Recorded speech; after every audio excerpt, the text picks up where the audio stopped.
you could now you can hit on Chris. I hope Chris, you're okay with you being with them knowing who you are, right? Okay, so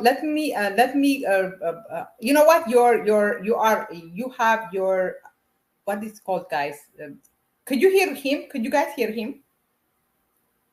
Sorry, I was on mute. Your camera is off. Your is off. I was on mute. I can't hear him. Can you hear me?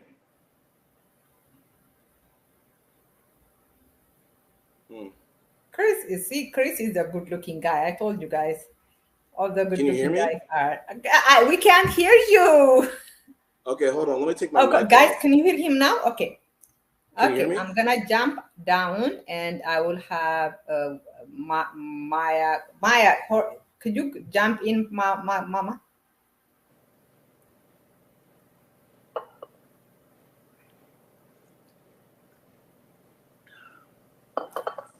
I hope they will not try to, to dox you, Chris. They already know. Fearless already knows who I am, unfortunately.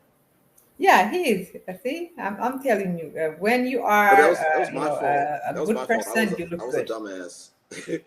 I was a dumbass. I was like, I posted my Tinder profile maybe a couple shows, and he used that Who information. said that? Wasn't Obi calling, saying that she finessed?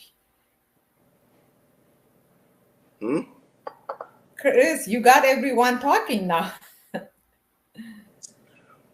Oh yeah, let me talk about that. Because I promised everybody, I said like, hey, if we won the tournament, I was gonna do like a little post-mortem, like do some recap, do an after show. But I was like, we got bounced. We were 1-1. We got a bye, so we got to move to the second day. But then we won one game. We won one game. We smoked that team yesterday, Oh my God. and then we played a second team, and we got our ass beat. Maya, lovely, come up.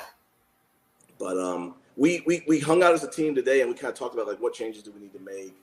I kind of, as the captain of the team, I kind of took it on my shoulders. I felt like I got kind of outcoached in the second game. I felt like I didn't put my team I didn't play the right people at the right times. I felt like I fell into a trap. Obi, come up. So, come to the panel.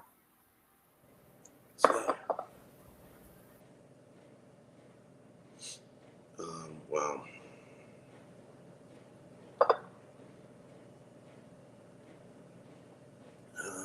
So now it's just about enjoying Vegas. I'm going to stay down here. I'm going to watch the championship match. My favorite part about being down here is kind of like bonding with my team. It's kind of sentimental. We practice a lot, but we don't really hang out in person. We have lives, but being down here in Vegas, like you get to hang out with each other. You're kind of forced to hang out with each other in a way because you're in the same place. So it's like that really meant a lot to me. Like us getting to take a team photo, that meant a lot to me. I love all the people on my team. I really do, and I'm looking forward for us to try to make another push next year and the years to come to try to get back to Vegas. Like it's serious down here. I want to give kind of people what it looks like. If you've ever been to like a car convention, it's kind of like that for a pool. There's like all these vendors wall to wall. There's tables wall to wall. Just there were 765 teams in my tournament specifically. So it's like there was a ton of people. And it's like I said, the team that we beat, they were a really good team. And the team we lost to was really good. I think that you start to realize how much people are sandbagging / cheating to win this. Like if you want to win this tournament, you're not going to be playing it fair and square. That's not what's happening. So I think everybody kind of got, some people got like a, what do you call it? They got a rude awakening that like, oh, people are not playing by the book. People are at certain levels and they're actually way better than that because they're sandbagging. So, but I think it was a success for us to have gotten here, gotten this experience, and now we get to kind of like go out in the town, and we're gonna have like our first like team lunch tomorrow. I'm gonna be giving them out some T-shirts I made for them. But I had a great time. I love this experience. I'm glad that we got here. A lot of people, I think 70% of people don't get here ever in their career. it was great to kind of see, what are the teams like? What's the competition like? And what's it going to take to get further? So I asked like all the team members today, like I was like, yo, what is it going to take for us to get past the second round of this World Championships? And I got everybody's raw opinions. I got to hang out with I got to go to dinner with one of my teammates yesterday. I kind of want to bring him on the podcast. He's a white guy, an older white guy, probably like 60, 70 years old. And we were talking about this podcast. He's a liberal.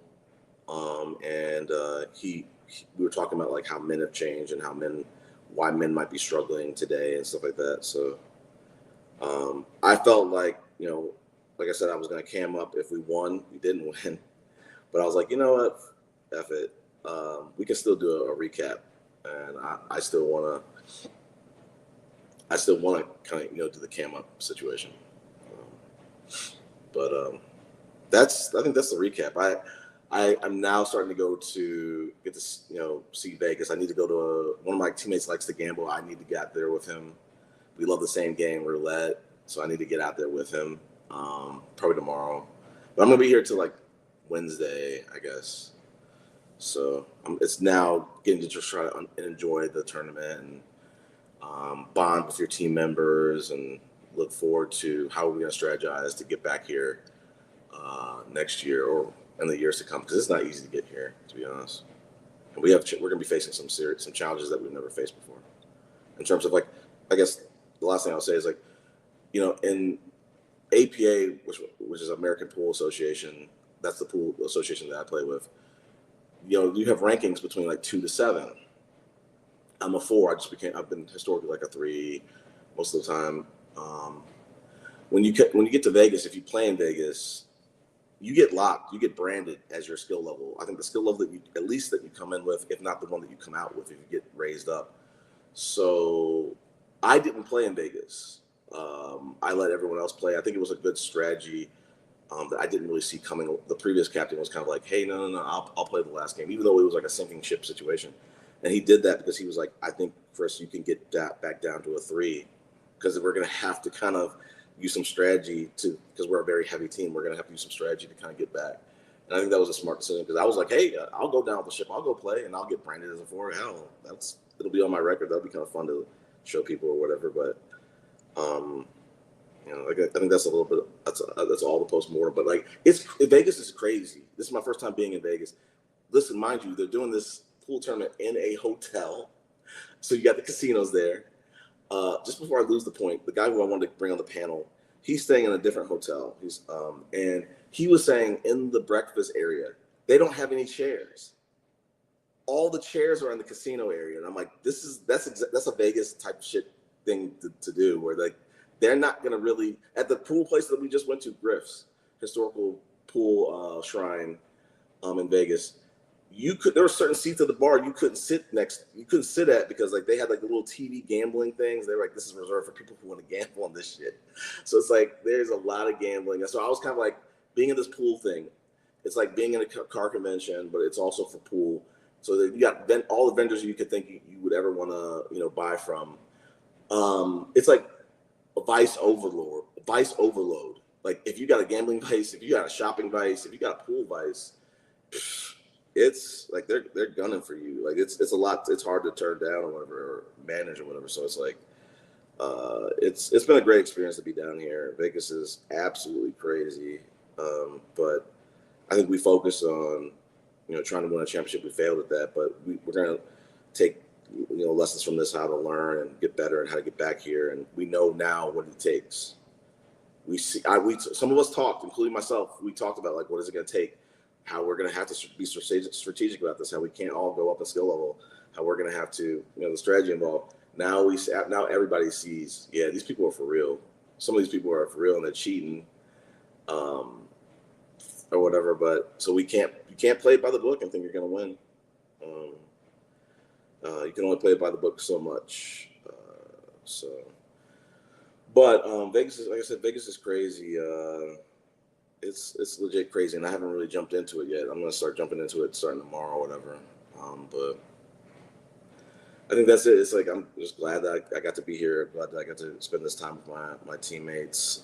Glad that we could share this together. it's it's on people who play pool. It's like on their bucket list. So I'm glad that we kind of got to scratch that off our bucket list. Next thing is just going to be how do we improve so we can get further in the tournament and have a chance. And I think we got a bad draw. I think we got a really great team. I fucked up with the strategy. Teammates, we went down 0-3, and that's hard to come back from when it's 1st to 7 by a deciding factor, and we were down 1-6. There's nothing you can do at that point. Sweeps, that's not going to really happen. So whatever. But I'm glad that we got here. It's nothing like you would expect it to be. It's everything you expect it times like 1,000. So that's that. But I think the last thing I'll say is like I said, I'm comfortable, camming up. I'm gonna do it with shades for now. I want to kind of cam up at my place, but I'm still kind of getting my place in order. So I'm not gonna be doing it in my place. Well, I'm not camming up because these No, I guys get it. they're so weird and obsessed with me. It's starting to be insane. I was having a conversation about this earlier about I'm not even a content creator. I'm not a YouTuber. I'm not a content creator. I don't have a channel. I don't have a TikTok. I don't have any of these things that would put me on the forefront of social media. Okay. I live a very private life and I enjoy that. I don't post my location. I don't post my vacations. All of those things are very sentimental to me. Those are my own private and personal memories. So that's the reason that, I had an avatar, but it's being used without my permission. I hate that for you. And it's totally fine. It's fine. I'm not going to die about it. You get what I'm saying? But the purpose of doing that is in hopes to trigger me and have me become irate and upset about them doing it, because these guys that are doing it have no content. They're not really content creators. And what they're doing is they're trying to please the troll audience that they Right. have. You get what I'm saying? Because they're pandering them and they're begging them for money too. They're posting their cash apps. These guys are paying for super chats. These guys are sending them money, that's too much bro love for me, if to be honest with you. Another man sending another man money on the fact that what he likes what he has to say, or he's stroking his ego. That I, was for I'm Fearless too. Fearless and Ronin, fuck you guys. so I was actually on a panel with them last night. Okay. And there were some very educated, respectful men on the panel besides them. Okay. So Fearless posted my personal information in the chat. So Wow. he's trying to dox me, which is fine. Which is fine. Because what I want him to know, and I want his followers to know, and anybody who's listening on behalf of him to know, I'm not afraid of anybody walking this planet. Okay. So if you choose to dox me, that's fine. And first of all, it's very hard to find me. So yeah, you may know my legal name. That's cool. That's public information. But if in the event that you happen to find my address or my place of employment, please understand this. I am a woman who bears arms. Okay. I have a beautiful Glock. All right. It's beautiful, and I love, and I'm ready to use it. So Give them if you some put hot it, ones. so if you play stupid, you're gonna get a stupid prize. So if Run. I see you at my job, or you show up making me feel uncomfortable, or I see you around my living place, it's gonna be over for you. Right. And that includes anybody who wants to join his whole bullshit. I think the guy is obsessed with me, because Fact. there's really no real reason for it. He said it's for an algorithm, but it's getting more personal at this point. His audience, they're a bunch of lonely loser ass dudes. Like they need similar to Austin's fans, like they need women to be used as an object. Like, oh my gosh, I got a simp over this. Oh my gosh, can you put up on OnlyFans? You guys are fucking losers. I'm also tactically trained as well. So I have knives. I actually cut myself today on one of my knives. They're so sharp. If you touch it, I mean, it's gonna literally split you in half. But Fearless, I'm gonna address this for the last time. He's getting really personal and really messy. He's desperate as fuck. Yeah, he is. He is. I mean, look at his channel. Look at the views. He has what, 55, Let's put those 88. facts out there, Maya. That the video that he trolled me and you on. Let's talk facts, because it only had like as of like last week, it had like 190 views. It had 140 comments, and you and I and Fearless were in there because he baited us. But really, because I'm not gonna get into that, but like, he baited us, and like he posted a picture. He posted a picture of you. It was your avatar that I think you had come on this channel with, and he kind of like used the black woman with a hyena face, a hyena, and then they had your little picture, kind of like, I don't know how you want to call it. It was like sketched out, but that was so. This is It how was a Photoshop filter. Right, but this is how this all became about. This is how negative and nasty and cunning and evil they are. Before Fearless, I didn't even know who this guy was. He's a nobody. So there's two. I need to make this clear. There's two black man travels. There's black men travels, and there's black man travels. So there's two. One of them I am friends with. Okay, personal friends with, where we are basically close enough, like we're family.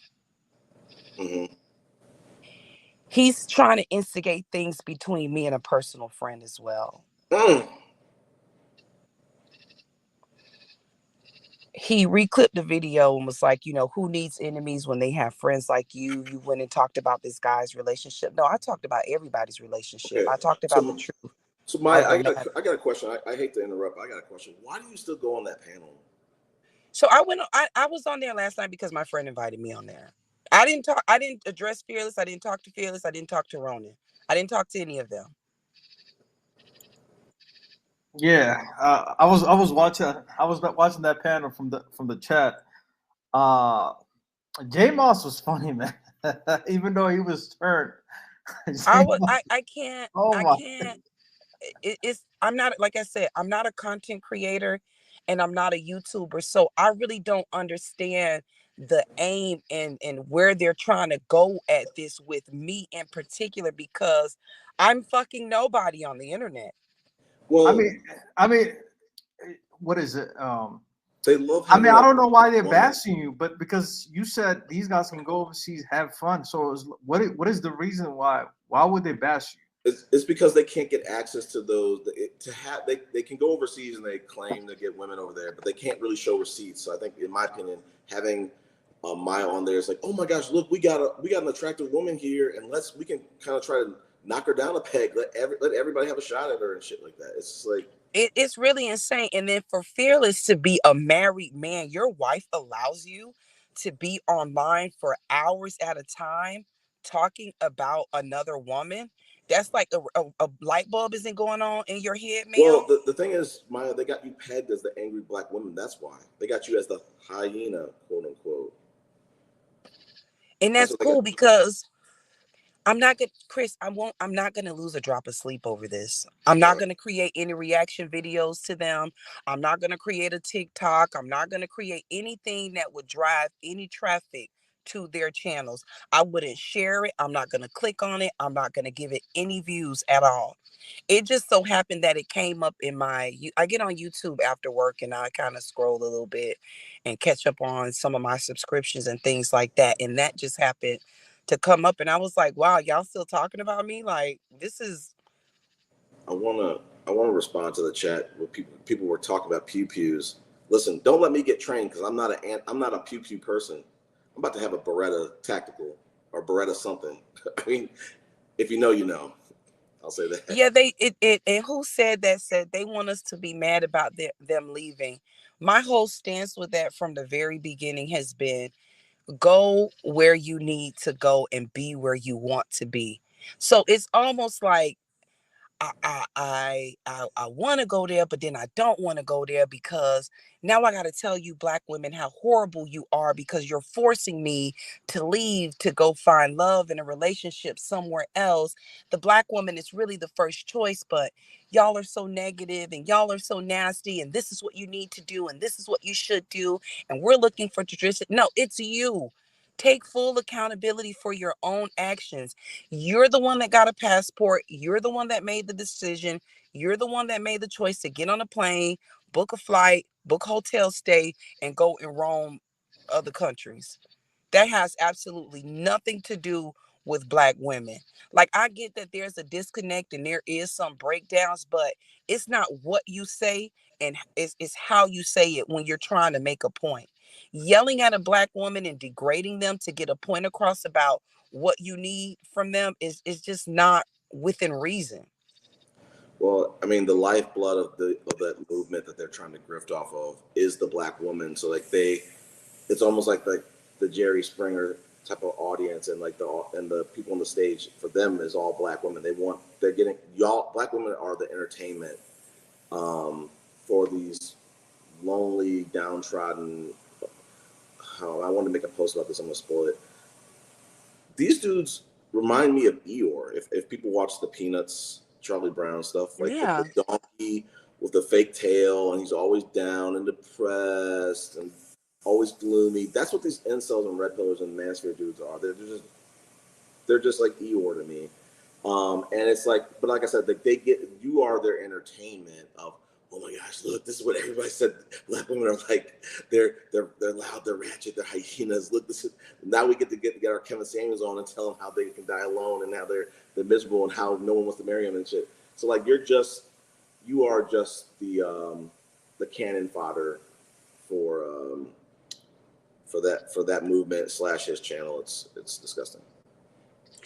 What did Fearless do in Dallas? Fearless lives in Frisco, Texas, just so you know. And I got his home address too. Just like he got my name, I got his address. But what would I really do with that? I don't know what I would get out of actually doxing him and posting his phone number or his information online. I don't have enough strife and evil in me to do that to him, but he feels that way about me. So that says a lot. I don't need to dox him. I don't need to post his information. It's just, what would I be getting out of it? I'm not making any money. It's not making me successful. It's not making me happy. It gives me no sense of emotion. But him doing that does something for him. Yeah, I mean, I think it does more for his base, and for him, he's trying to become a content creator. But he doesn't have a base, and this is why he needs to be streamed on, and his podcast streamed on so many other people's outlet. That's why he uses Ronan. He uses Black Man Travels. He uses Andrew. He needs all of them to restream, and it's still his channel not getting any traffic. Well, I mean, they're in the Oprah circle of the piece of shit known as Austin Hallman. So I think they think that they're all going to get kind of pulled up by get the trickle down effect of, oh my gosh, look, we've gone on, because he loves to talk about, well, I've been on The Lead Attorney. Fuck him.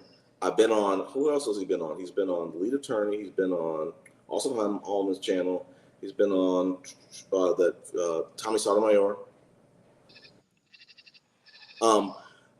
He's been on a lot of these, and that's nothing to brag about. It's just like the content that you, as a grown man, you should be wanting to make content that young men are going to look to and say, hey, I could, this is what I should want to emulate myself as. This is what an older man should look like. The older man and the younger man should not be anywhere close. But he's literally here. He's neck and neck with a younger man. It's pathetic. He's the type of dude that if he wasn't married, he'd be on the college campuses trying to holler at college girls because, oh look, they're older than 18. He's got some issues, and I don't think he goes to therapy. He can't go to therapy. He cannot be going to therapy. And I don't speak about people's wives, so I'm not going to do that. He spoke about my marriage. I thought that was out of bounds on that live stream. That was really out of bounds. He's desperate. He's right. trying to dig so deep.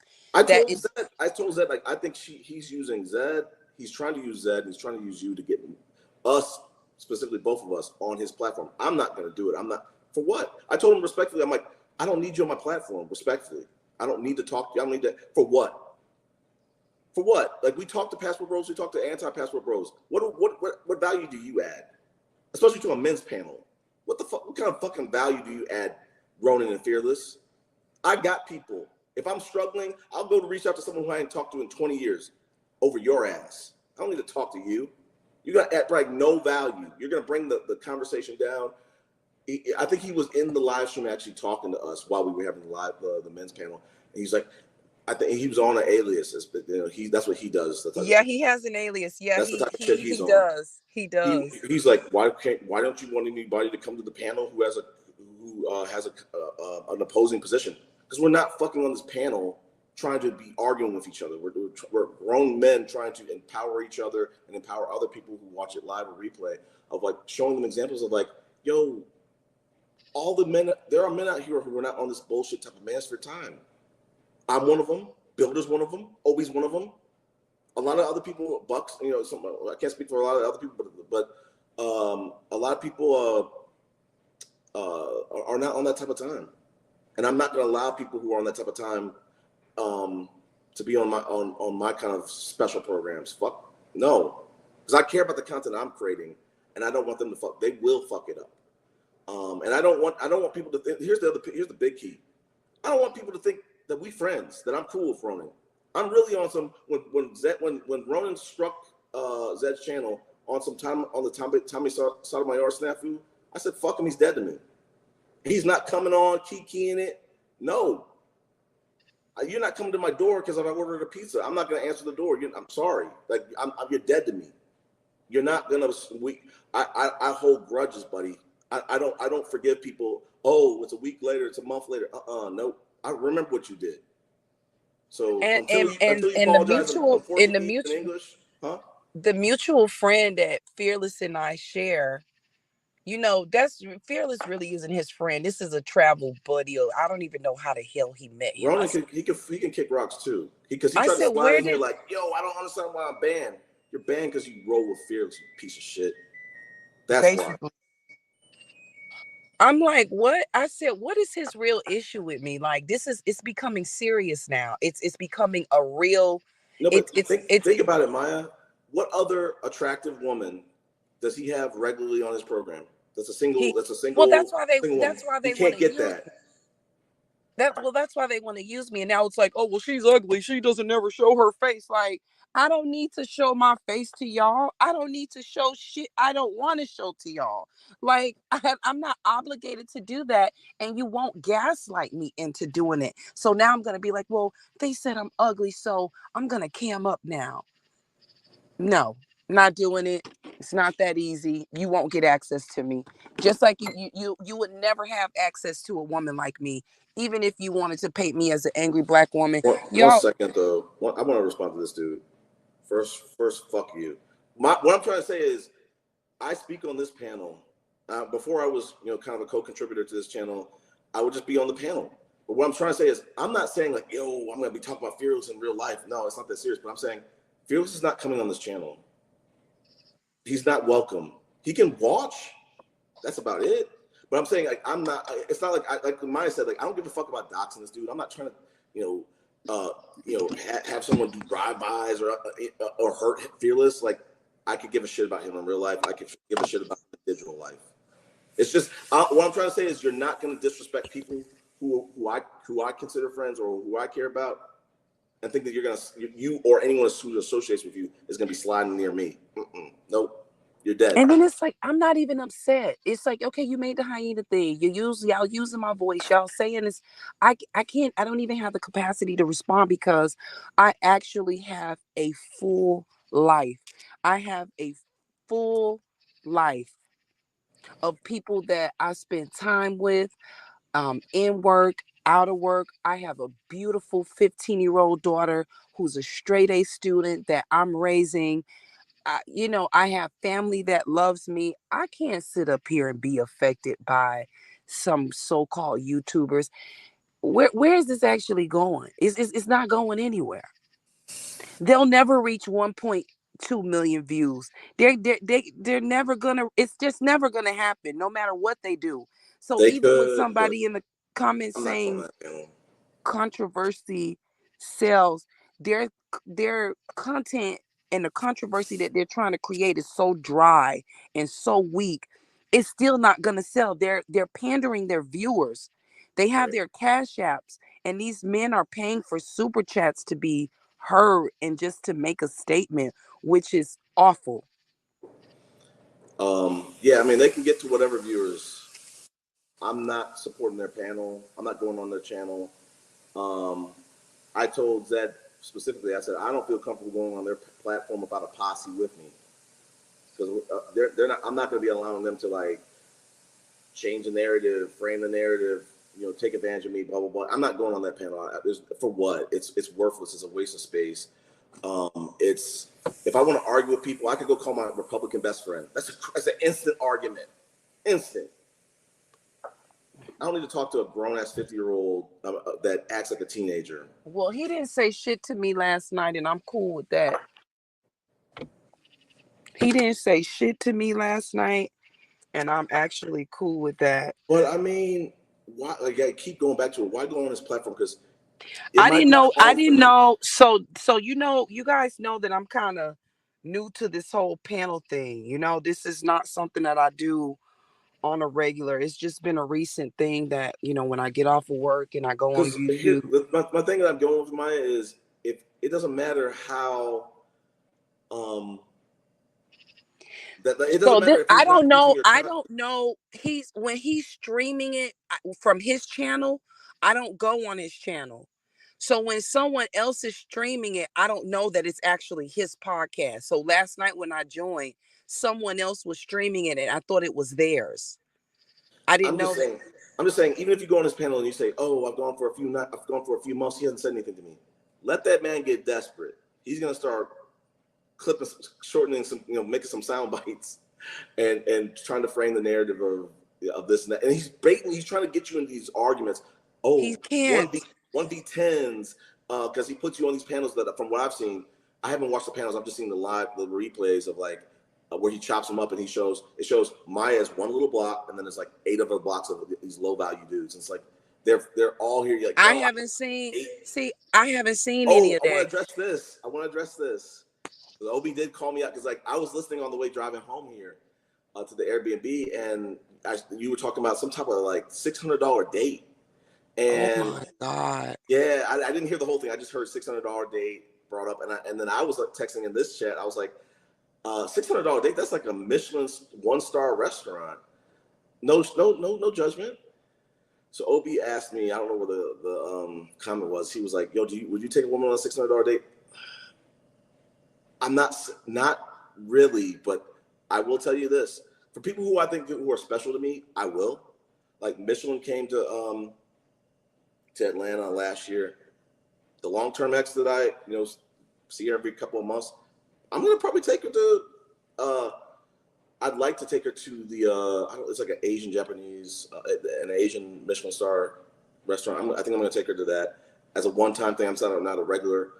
The one who I'm dating now, focusing on. Let me add Maya back to the panel. We were going on one of these dates, and I'll typically say like, "Hey, what kind of restaurant would you like to go to?" Da, da, da, da, da. She gave me a whole list, and one of them was like a Michelin star or Michelin-esque restaurant. And I was like, thinking to myself, like, no, let's scratch. I was telling myself, like, let's scratch that off the list. Maybe save that for later. But I've known like I said, I've known my off and on again ex for like 3 years. So like, I will make if I really care about a person, and I want to frame it like this. It would be, I sometimes like to experience certain things. Like I've never been to a Michelin star restaurant. Do I want to go to a Michelin star restaurant alone? No. I could do it with my friend, my best friend. He wants to go. He wants to definitely. He's been to some Michelin star restaurants, and we plan to go to one with the trio of best friends that we have. But no, it's like a very rare occasion. But like I said, sometimes I get really impulsive on these dates, and it'll be like a $200, $300 bill. But like when you're talking about Michelin star, that's like Michelin 1-star, and they go up to like 3 stars. So Chris, I got booted, but Michelin is a high. It's a high recognition for a restaurant. That's what I'm saying. But I'm saying if you spend $600, you might as well do that at a Michelin star and say like, hey, the bragging rights are like, yo, I've been to a Michelin star restaurant. But if you're spending $600 at like Houston's, that's not a flex. No. So listen, this is the thing. Why? Okay. Why am I being condemned for a man spending his own money on me? Okay, let's talk about this. This is a good. Why am I being condemned? Let's talk about this. So I want to confirm you did go on a $600 date, right? I did, but it was twice in one day. Oh, so let's break this down. So was it $600 spent on the whole 2 dates of that day? No, it was one. It was 2 in 1. So we went out twice that day. That's what I'm saying. So like, if you went out twice in that day, are you talking about the whole sum of money that was spent from both? The whole sum of money was $600. So was that is on him. Let's be clear about that. That's like when I say when I get impulsive on these dates, it's not the woman's fault. Abba and Preach, fuck them. They tried to Abba. I think it was Abba that he tried to say, "Oh, these modern women, they're so ungrateful. I take them on one date, and then they try to upsell me to take me to another date. You're the fool for being upsold. That's on you. You don't have to do that shit." Well, the other thing, not to cut you off, Chris, the other thing that they're upset about is that I don't attract Pookies and Ray Rays. So I do attract upper echelon men and successful men. So if that's what he has to spend on me, okay, cool. But I'm not out pondering men to go out for dinner. I work at a steakhouse, for crying out loud. Yeah. I can have me a filet mignon every day. So, I can have a ribeye every day. So what I want to get at is, one, what that dude spends is within his control.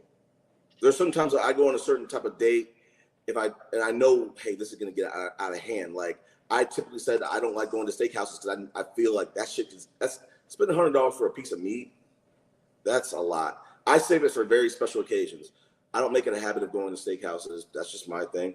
But that's up to the guy. When he spends is up to the guy. So it's like when these guys are talking about I spent if you spend $400 to $600 on a date, you should not be going to a date expecting anything in return. That's what you spent. So like if I go, listen, I'll be clear about this. There was this woman who I dated in St. Louis. I dated in St. Louis.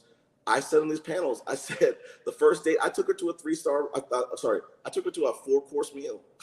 I'd never done shit like that for myself or anyone else. But I was like, you know what, this is a baddie, and I kind of want to have an experience. I want to share this experience with someone, and that bill had to be probably like in the 300s, and that was a lot. That is impulsive as hell. Like you don't have to spend anything close to that. And that's my memory. But I like to share these experiences with people, whether it's a new restaurant, whether it's a Michelin, whether it's some 3-course meal, whatever the heck. I want wine pairing. It was wine pair too. I want to experience that with someone else. So like for me, the woman on the date is the company. So like if you spent $600, you need to be a man about it and say, I spent $600 on this date. She does not owe you shit. So like I remember when I would go on these dates, whether they were, they would typically be expensive when this happened. The woman, it would always like punch me in the gut when the woman was like, yo, I just thought you would expect something in return for this. I'm like, are you kidding me? No, I'm not on that type of time. Like I'm not one of those, I've been on like one. I'm not like Fearless talking about I need some ROI within the first 3 to 5 dates.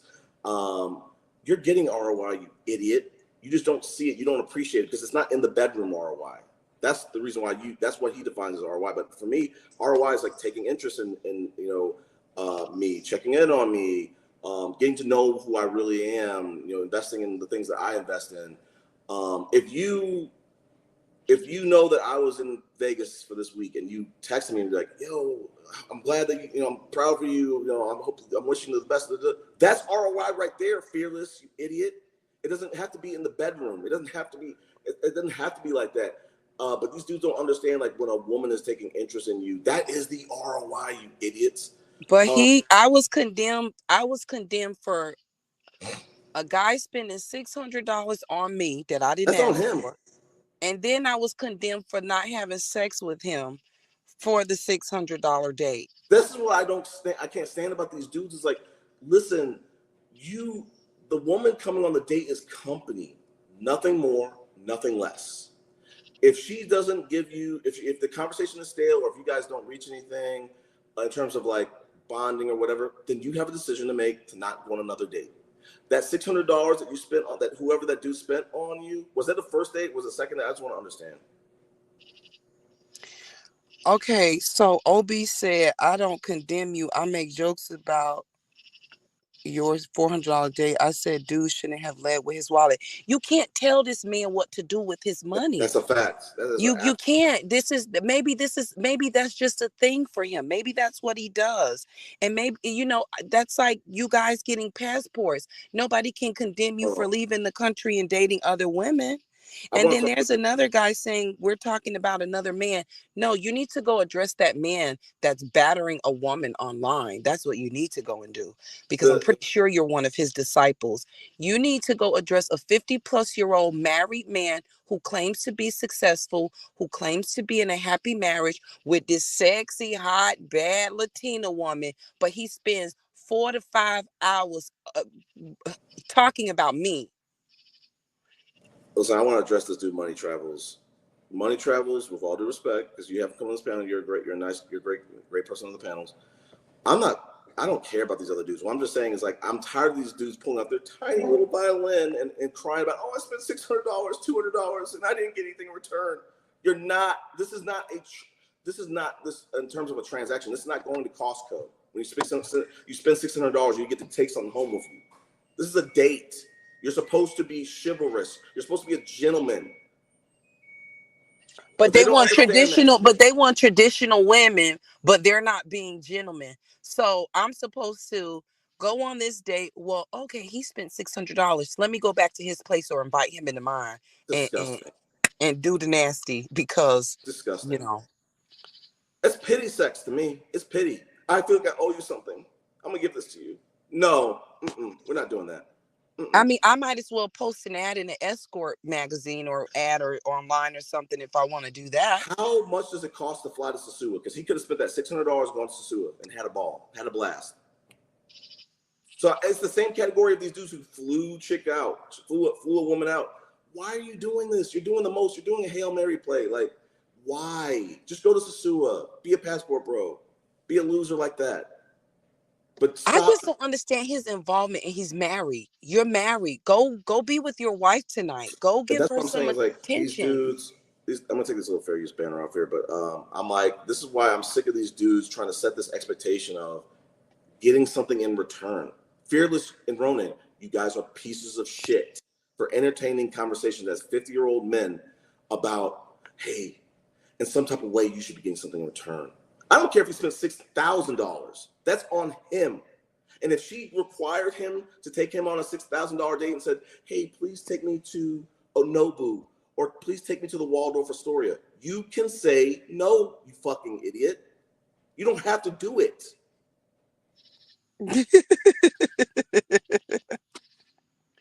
Seriously, I didn't put a gun to the guy's head. I say on these panels all the time, Maya, when I go on a date with a woman and she tells me, oh man, I frequent what's that flower room near Chops? What's it called? The garden room. The garden room. I'm like, oh shit. Listen, I can't date.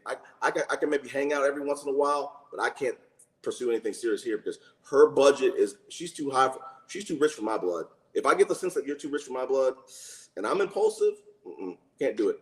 So these guys they're not really in it for the right thing, and this is why I said on the previous panel, there needs to be an app called, you already know what it is. So all these dudes who want to leave with their wallet, all these dudes who want to try to peacock their way to intimacy without not really wanting to be in a relationship, they could do all that there. And that could be the understanding of like, oh yeah, like we're already going to we're going to be like BA and we're going to just get to it. So if you guys just want to get to it, show out as much as you want, but like stop trying to take this expectation type of mindset to traditional dating. They're never gonna stop. This is their whole being. This is their makeup. This is their thought processes. It's never gonna stop, to be honest with you. Yeah, let me put this link in the chat. Because I didn't see it myself. Oops.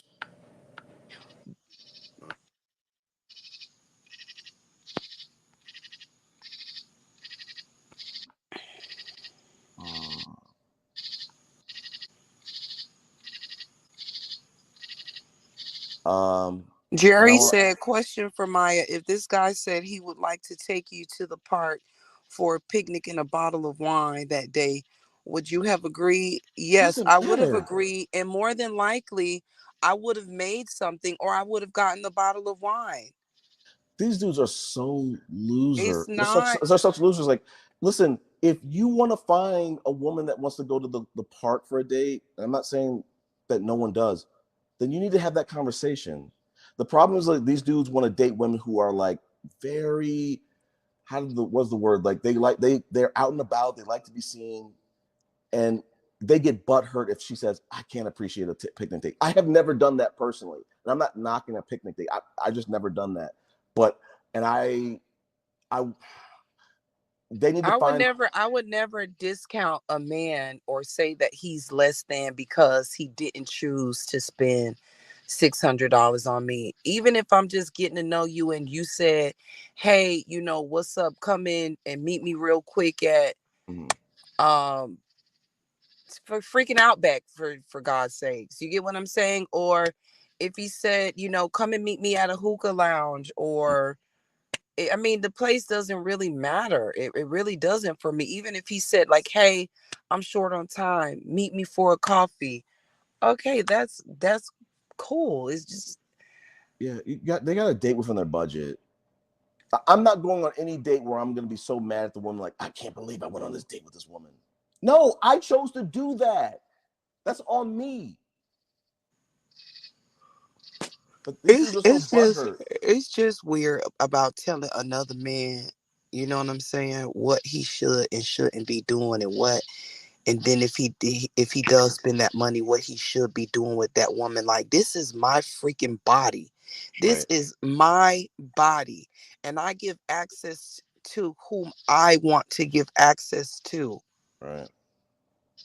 It's really that simple. So these guys really give me these predatorial, really rapey vibes, to be honest with you. And this is no offense to anybody who's been in that situation. If you have, I'm really sorry about that. But they're very pushy, because when a woman says no or rejects, that simply means no, or I'm not interested, or you're not my type. Like, keep it moving. You don't keep pushing the envelope. Yeah. They want to lead with their money, but then they want to also be talking in these conversations about, well, I'm going to get taken to the cleaners if I get married, and these women are going to use me for foodie dates. You know how you don't get used for foodie dates? Stop leading with your wallet. Stop doing that. Like, start to actually build a bond with But how about the man plans the date? If you plan the date and you tell me this is where we're going, that's where we're going. Now, if I refuse to not go there, then that's for you to use discretion at that point as a man to say, this is a woman that I don't have to waste money and time on. Because I get knocked all the time in dating because I'm impulsive. Chris, why are you taking this woman on a $200 date, $150 date? This is not appropriate. One of my therapists said this verbatim, and I got slapped in the hand for I'm gonna be honest here, for going to, what was it? There's this seafood restaurant right across the street from Phipps Plaza. I forget the name of it. I don't know if it's like Ocean Air or whatever the fuck, but they had a Valentine's Day special. It was like a 3-4 course meal, this wine pairing on top of that. I did that for Valentine's Day. That was an L. And my therapist was like, Chris, why are you giving out like husband treatment for women that, like, and let's be clear about this. We broke up like 2 weeks later. I'll be clear too. I messed the relationship up. So it's not her. But she was like, but the point is, like, she was like, why are you doing this like husband activity? So I would get this from my friends of like, yo, why are you going on these $150, $200, $300 dates? Why are you dating with such frequency? this is inappropriate for the time that you've known them. Sure, and I'm not saying two. I think two things can be true. The one thing that I do though is I'm developing a bond with them, and I'm getting to know them. They're getting to know me. But like, I fear that like some of these dudes who are going on $600 dates, did he even know anything about you? I want to know that answer. Yeah, we had a little conversation. So the way that I met him, and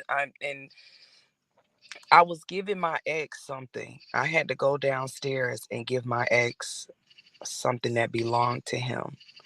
And the guy kind of circled the block twice, and I saw him looking. And I mean, I looked a complete horrid mess. I mean, I literally rolled out of bed and threw on some sweatpants and had on a t-shirt, and I was cooking and whatever. The guy circled the block twice, and he was like, hey, he parked, put his blinkers on. He was like, I couldn't pass by without talking to you. He was like, is it okay if I get your number? I was like, yeah, but you got to kind of hurry up. I'm in a situation where I'm meeting up with my ex to give him some things and whatever. I gave him my number, and that was that. So we had conversation prior to the date. Well, no. But see, I want to go a little bit deeper. Like, me personally, no tea, no shade. I'm not spending $600. I said this earlier. I was like, I would consider spending $600, $300 just per person. Me and that guy we're still dating. We're still talking. So the $600 dude. The $600 yeah, we're still connected with each other. It's not that. Okay, so this is a good point. So then, what is Fearless's and his panel's angle? Because like, if he's still there talking to you, he's developing a relationship. He's building a bond. Like, they're so fixated on, oh my gosh, he's fixing $600. He didn't hit. Is that what they're? I'm still talking to this guy. It wasn't like I just went on a random date, ate, and ditched the guy. I didn't do that. Yeah, these dudes are sickos. It's like they're so ROI focused that, like, if I spend Xbox money, if I spend first, which was their choice to do in the first place, they feel like they should get something in return. It's like, that's not what dating is, man. What you got in return is company. You got conversation. You got a couple hours of her time, possibly, to develop and get to know her more, and you'll see that develop if it would actually went well. So, spending $600 on a date, that's on him. I've said this on this panel a little earlier. I'm like, I'm willing to do that right now for someone that I've known for three and a half years, and I might do it for someone Chris, I've known. Come on now, that's a little. I'm saying, listen, Maya, $600 for a meal. In one shot. It wasn't just a meal. You got to understand, these were lots of drinks. So I get it. I had a drink, and he was like, you want another drink? And I was like, no. He's like, well, I'm going to get another drink. If I get another drink, you'll get one. So it kind of like started from there. And then I went home. When I got home, we continued our conversation. It was a great conversation. It was a great connection. We continued to talk on the phone. He says, I still want to see you. You want to go out to the movies? So I was like, yeah, why not? Hold on. I want to address this.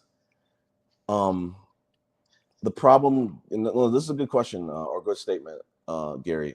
The issue is, I'm trying not to set a precedent. Now, I'm saying $600 one shot. Listen, let's be clear about this. There's been many months, many years with this person that I'm talking about, I spent probably $1,000 in a month. So that trumps the 600 in one shot. And I'm talking about with regularity. Like, my dating budget when I was dating multiple people, it was insane. And I'm glad that I'm a serial dater, Chris. Hold on, don't okay, I'm sorry. No, I'm asking. What I'm saying is like, my approach when I got out of my marriage, like, I was just dating multiple people, and I'm not saying in being in relationships. I like going on dates. That's one. BA, he's right about that. I do like going on dates. Going on dates is fun. Getting dressed up, getting to like go to a new experience for yourself, or as a people pleaser like myself, get to kind of like put on and curate an experience for someone else. Define what a serial dater is so I can know if that's what I am or not. How many dates a week do you go on with different women? No, it's like one, like at most two. And we're talking about in the most impulsive years when I first got divorced. But like now, I got it down to like maybe like once every 2 weeks. So are you dating with intention or? Mm-hmm. Okay. And even back then when I was like at my highest, I was still dating with intention, saying like, I want to get to know these people. I did say on the previous panel when I got divorced, I was seeking demon time. I failed. I did not, achieve that quest. And eventually that kind of waned. And I'm now just kind of like, you know what? I'm at the point now where I'm like, you know what? I don't want to be intimate with a woman until I'm ready to be exclusive in a relationship, because things get, especially for people who date multiple people or more than one person at a time. Because here, let's be clear with this. Let's be clear over this, Maya. The problem is you'll be dating one person, and then you have a coworker that'll be like, when I went to the movies a couple weeks ago, I'm dating one person. I've been dating her for like 5-6 months exclusively, and then I went to this movie. We went to go see, what was it, the Deadpool movie? And one of my ex-coworkers' wives was like, hey, I got this person that I know who would be great for you to date. And I said, the old me would have been like, yeah, come on. I'll get to know her and maybe go on a date or whatever. But I said, no, I can't do that right now. I'm like, I'm dating one person. Maybe if I was single, blah, blah, blah. So I'm not going on the apps. I'll go on the apps for fun, just to like look. But I'm like, I don't connect with anyone else. I'm trying to like focus on one person at a time, and I think it helps for me sometimes for me to be someone who like sometimes can be very indecisive. It helps me to like focus on one person, not get in too deep in more than one situation. So yeah, I'm dating with intention, because I'm like, I said in these panels, like, I'm 40, turning 42 this year. By 45, I want to like start a family / be remarried by that point. I'm not saying I'm trying to wait to that. So yeah, I've been trying to date with intention. Like, I really have. It's a process. It can be very difficult and to achieve that, because where I would get fucked up is, like I said, I can be like a very people pleasy, impulsive type of person, and like I would be like, it would be nothing to me. Be like, I remember when I first got divorced, this woman from St. Louis, she was like, yo, I want you to come to a wedding with me, and I went to St. Louis for a month to like get to know her, and even her friends were egging me on, like, are you going to the wedding? Are you going to the wedding? I didn't know at that time what going to a wedding meant. I was just like, oh, be a +1. Oh, just the DJ, the food, all this. Listen, I don't threaten me with a good time, but when they bring you to a wedding, it's serious. It's not just casual. If people were trying to warn me, like, no, that's not really casual, because we were not in a relationship. So, no, like, I got to look at the definition of serial dater, but like, I might have been serial dated. Don't think too deep about it. I'm just saying, like, do you date multiple women? I mean, are you seeing different people at one time? I date, like I said, like, since I got divorced, like, I'm not opposed to dating, going on dates with multiple people, not being in a relationship. Now, once I get in a relationship, that's done. But getting to know multiple people, because you want to find out who's the person for you. And like, right now, there's like one person who I focus on. There's another person from Charlotte that one of my very, very close friends, someone who I consider like the hand, she referred to me, and she's a great woman, but she lives in Charlotte. And I realized, since the woman I dated in St. Louis, I'm like, yo, I cannot do these long distance relationships. It's too much. I need too much attention. I need to be around that person. Blah blah blah. I can't do a long distance relationship. I can't do it. So and then like the on and off again, the ex, like, we're still friends. We see each other maybe like every 2 or 3 months, but nothing's really going on with that. And but like I said, like, just really dating one person. Dating is fun. Listen, like, I love going on dates. But the problem is, somebody like block or kick Jamie's? Like, he's a troll. let me see. I just gotta see his. This dude said he spent $1K a month when he was dating Heavy. He says this dude said he used to spend a K in a month when he was dating Heavy, but Maya, I would just leave him. If you want to troll, I would just honestly let him troll. I didn't finesse anybody. I don't finesse, baby. I don't finesse. I'm a beautiful, regardless I'm gonna address of what. This comment right here. Regardless of what. Jerry Reed or Gary Reed, I haven't had any scares. Like, the women I date, like, they're incredible people. Like, I have not had somebody threw a brick in my car, or somebody slashed tires, or someone did this, someone came to my job. They've been incredible people. Every last person I dated, every last woman. I So yeah, don't Chris, finesse. I'm a I wanted to receiver. come on here really quick, and I'll let y'all have it, and I'll hop off of it. Yeah, sorry about that.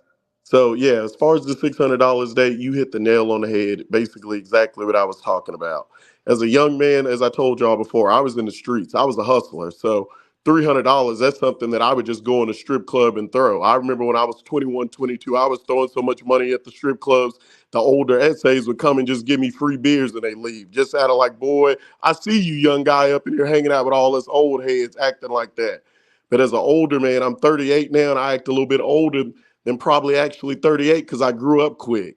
I say that stuff was stupid, spending money like that. Now I would even tell, I was one of them guys, money, this thing's never going to stop. It's unlimited.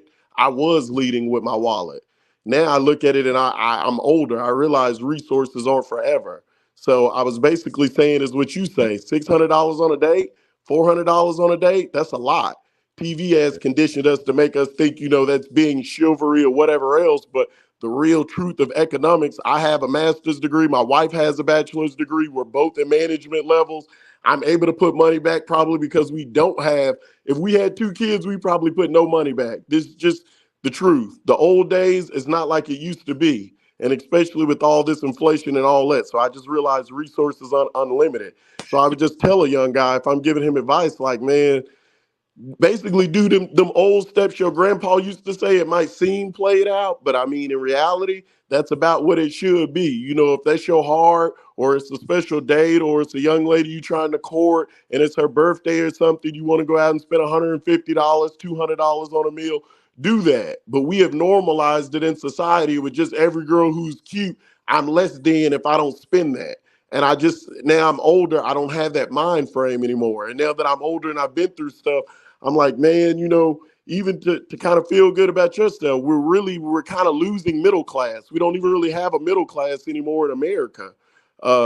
It's becoming a has and a has nots. And the guys who have it are the people who took the stuff seriously. Basically, what does everyone say now? If you're not an engineer, you're not a lawyer or a judge, then you're less than. That's kind of one of those things we were saying, talking about. And I was saying, nothing wrong with being a barber. We need those type of people in the community. Those are barbers are men talk about 30 years later about those good conversations they had in the barber shop. Like everyone, most of the time, is not going to be in one of those three positions. And if everyone did do it, then it would be saturated. And that would be the next problem. It's kind of like business. Everybody used to say, get a business degree. And now that's kind of saturated. Now engineering has took over for business. So that's the only point that I was making. As far as making fun of someone for what a date does, like I said, I'm joking with the guys in here.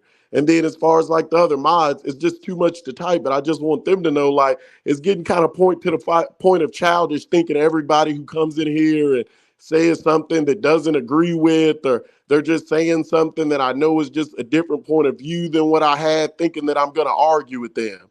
Like, it's Saturday, I'm up watching the Olympics, enjoying the day. I'm joking with guys. I don't have time to argue with these guys every time. Just regular old just joking. That's basically what it comes down to. But everybody ain't, I keep hearing this word. I'm trying to think of the word that I kept hearing. Oh, you're, God dang it, I'm trying to think of the word. Basically just saying like, you're a victim. You're a victim if you feel like it ain't got nothing to do with no victim. Your point of view is just different. As I said, everyone's not going to be an engineer. Everybody's not going to be a lawyer. Everyone's not going to be a doctor. So just because someone has different or want to do differently with their money, that doesn't make them a victim. I heard today, you should buy a house in this economy. The house flips. Yeah, but you can also end up upside down if you go buy a house at $400,000 and the economy drops, and then these houses go down to $250,000. And everyone doesn't want to live in their starter home for the rest of their lives. So those are just common sense things. Those aren't a victim thing. So that's why I'm saying it just becomes silly and you missed the point. I heard one week, a black boy, he live in my city, SMU. That's the same school that's got a George Bush library named after him. I believe George Bush's wife went to that school. Ross Perot lives in that neighborhood. Mark Cuban lives in that neighborhood. Troy Aikman jogs around that neighborhood, that same neighborhood. Oh, that's not good enough. You can go to a black school. So now someone's wrong because they're not promoting that. Well, guess what? I was in the streets. When I came out of it, the last thing I would have wanted to do was go to a HBCU so I can go to a job in Texas, and then they may discriminated against me on that. Now, maybe they wouldn't have, but I'm just saying everyone got different points of life. All this getting mad and crying over YouTube and I'm in my feelings. There's just a couple of black guys who coming on here, man, who seen, dang, these guys all attacking women and want to show some love. But as far as looking for me to be angry every day and fight just because everybody comes in the party and has a different thought on something, I'm not. That's childish behavior, and you're going to lose the little support, that is here. And then they sit up here, and then we sit up here and basically paint every black guy with the same picture of a passport bro. Like even the passport bros who come in here just to troll say, you're basically calling everyone a passport bro, or you're painting a broad stroke. Don't date black men, don't do this, over a small selective few of men. Everyone on this panel probably said, I don't know what a passport bro was 4 months ago. And then when they came on this panel, they might have said, oh, that's what Drake was talking about.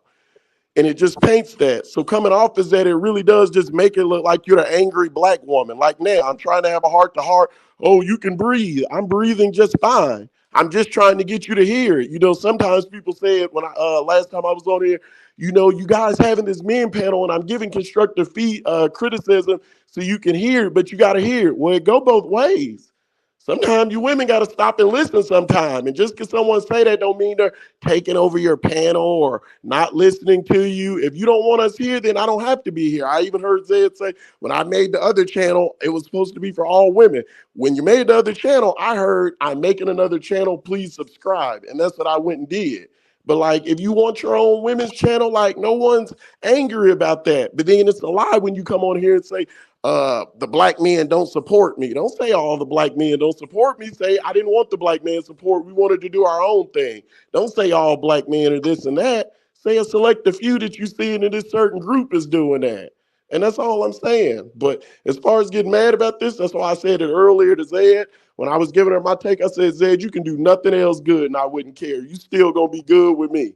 But when you're wrong, I'm going to call it out. And when I'm wrong, I'm going to call it out. It's just that simple. But yeah, getting this mad over people that I haven't even met in real life. And even if I met you in real life, I'm at a point in my life where I am too old to just be that angry over a conversation. But people got to realize, like, people got different walks of views. Or my wife was saying, yeah, I seen it's kind of like she angry even when you made a statement about not having black teachers. There was an issue with that. Sorry, ma'am, I'm from Texas. This is not Chicago. So this is not a divided place. We don't have like little Italy town, little China. Everyone is assimilated here. So it's just all school. And if you don't want to go to school with a mixed race of people, you know what those white people do here in Texas? They go to a school called Jesuit. You can look it up. Emmitt Smith's son went there. He's probably the only black. When I was in my undergrads, my professor told me her kids were going there. When I was just bringing this fact up to my wife, she said, yeah, the CEO of our company was going there. I'm in no way, shape, or form rich, but at one point, my wife was the face on a Fortune 500 companies, like on all their 18-wheeler trucks and their medical trucks and this type of stuff. And it was just so happened to be because she was at a corporate location where the corporate person admin was a black lady, and seeing my wife when she came and visited a place and saying, we think your face would be good for these marketing and advertisements. But yeah, like this isn't a segregated place in Dallas. So for kids to grow up and not have any black teachers and maybe 8 black teachers in the school in Texas, that's pretty normal. And then to go back on this meal thing, I spent that type of money. I've went to Naka before, but I went to Naka in Seattle. Naka is a Michelin star restaurant. The Naka in California, if you look it up, that lady is like a 2-star. I went to the one in Seattle because that's the place I always wanted to live and spend that type of money on a meal. So what's your take on $600 dates? What do I think of $600 dates? Yeah. For my wife, it ain't nothing. If I got it and it's experience that we ain't never lived, let's do it. Like, let's do the thing. But I repeat, I was that young boy who wanted to spend money and convinced by the TV and the rappers, and I need to have this and that. And as I said, now that I'm older, like, don't leave with your wallet, kind of like these older men are saying, Most of the women who are going to law school and those type of things, they busy doing homework and those type of things. They ain't impressed by your food. And most of the girls who are going to do well in life, they don't give a damn about your Mercedes stuff that boys like me in the streets was chasing. Why? Because their parents can get it for them anyways. Probably when they're going to college. A lot of them parents hook them up with a nice car just for going to college and doing the right thing. So a lot of them ideas that us boys who come from nothing have in our head, it really ain't even what you need to get what you want. So $600 date, if it's someone you really know or you older and that's your wife or a special occasion, yeah. But just to impress a woman to get her, nah, I don't think so. That's Because what the other I'm trying woman to is going to say, be OB. impressed by your status. What do you do for a career?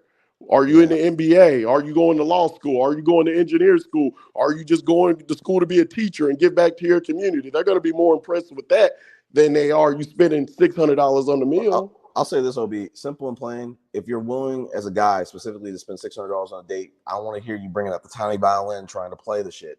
No, you did that. You chose to do that. No regrets, buddy. Or a $600 gift. You could have been like, hey, I'm going to buy her some Louis Vuittons. If you want to do that, buddy, that's on you. You can't go crying. You can't try to pull it back and get it revoked. Nope.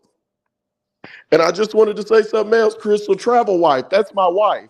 She comes on here and she just does. I told her to join panels and she doesn't want to join the panels just because she doesn't want to get up on here. She just said, now I'm on timeout. That's that childish behavior I'm talking about. Saying someone else is all in their feelings, but then someone just giving you a different perspective, and it's a woman who got your back and an ally, and she's, you know what I'm saying, and she has a different opinion from you, you put it on timeout, not because she's disrespecting you, not because she's calling you a black hoe, or not because she's saying all black women are broke. See what I'm saying? It's just silly. But then they try to make it seem like they got a point. And that's why I'm saying it's really just childish behavior at the end of the day. And that's what I challenge these women to today. I said, all three of y'all do the same content. Femi probably has 100 followers. Angie probably has 150 followers. Zed has 1,000. And y'all are all 410. talking about the same thing. Why don't y'all just come together? Maybe do a panel once a week and see if it can grow. It's more power in numbers. I'm liking all y'all content. Or just share it all on a weekly basis. I said, but that's working together. I kept mentioning that and no feedback on it. And then I just gave them to something to put the mirror back on them to look at it.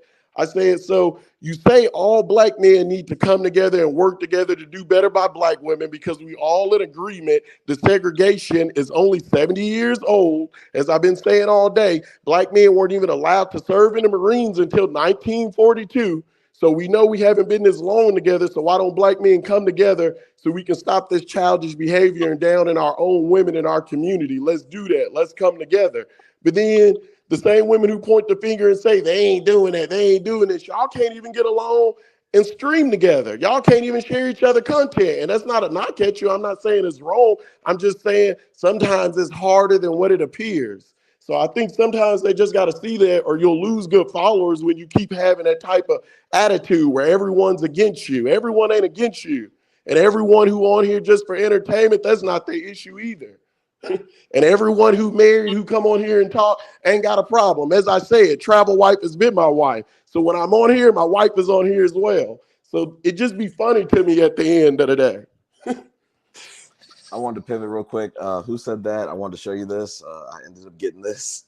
If you can see in this frame, I use that every single day. Because these lives they be late, and I was kind of making a joke saying I have to put like little eye masks on. So I ended up getting that. It's a very impulsive gift, but to myself. But I ended up getting that. Self-care is important. But OB, listen. Friend of the show, you're a friend of the show, man. I really appreciate you. You're always awesome on the panels. Listen, I don't even understand where all this started. Did this all just start from the chat? Where did it start from? No, it started because I was talking about how they treated Maya. Because the thing about Maya, I was there when it all started, and it's gone. So it's now gone way more than what it was, and a lot of the problems started because the men on the chat were angry at Maya, even though they didn't pay a cent for her to go on the date.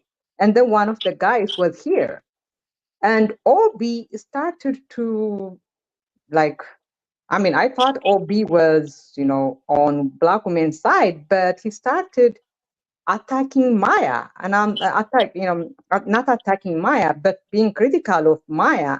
And I didn't understand what it was. I mean, today, Chris, the whole thing was Rico, the Rico guy, the black Rico, Okay, yeah. was like attacking us. He was attacking me because I didn't post the link, and Obi was not really nice. So it was just a mess today.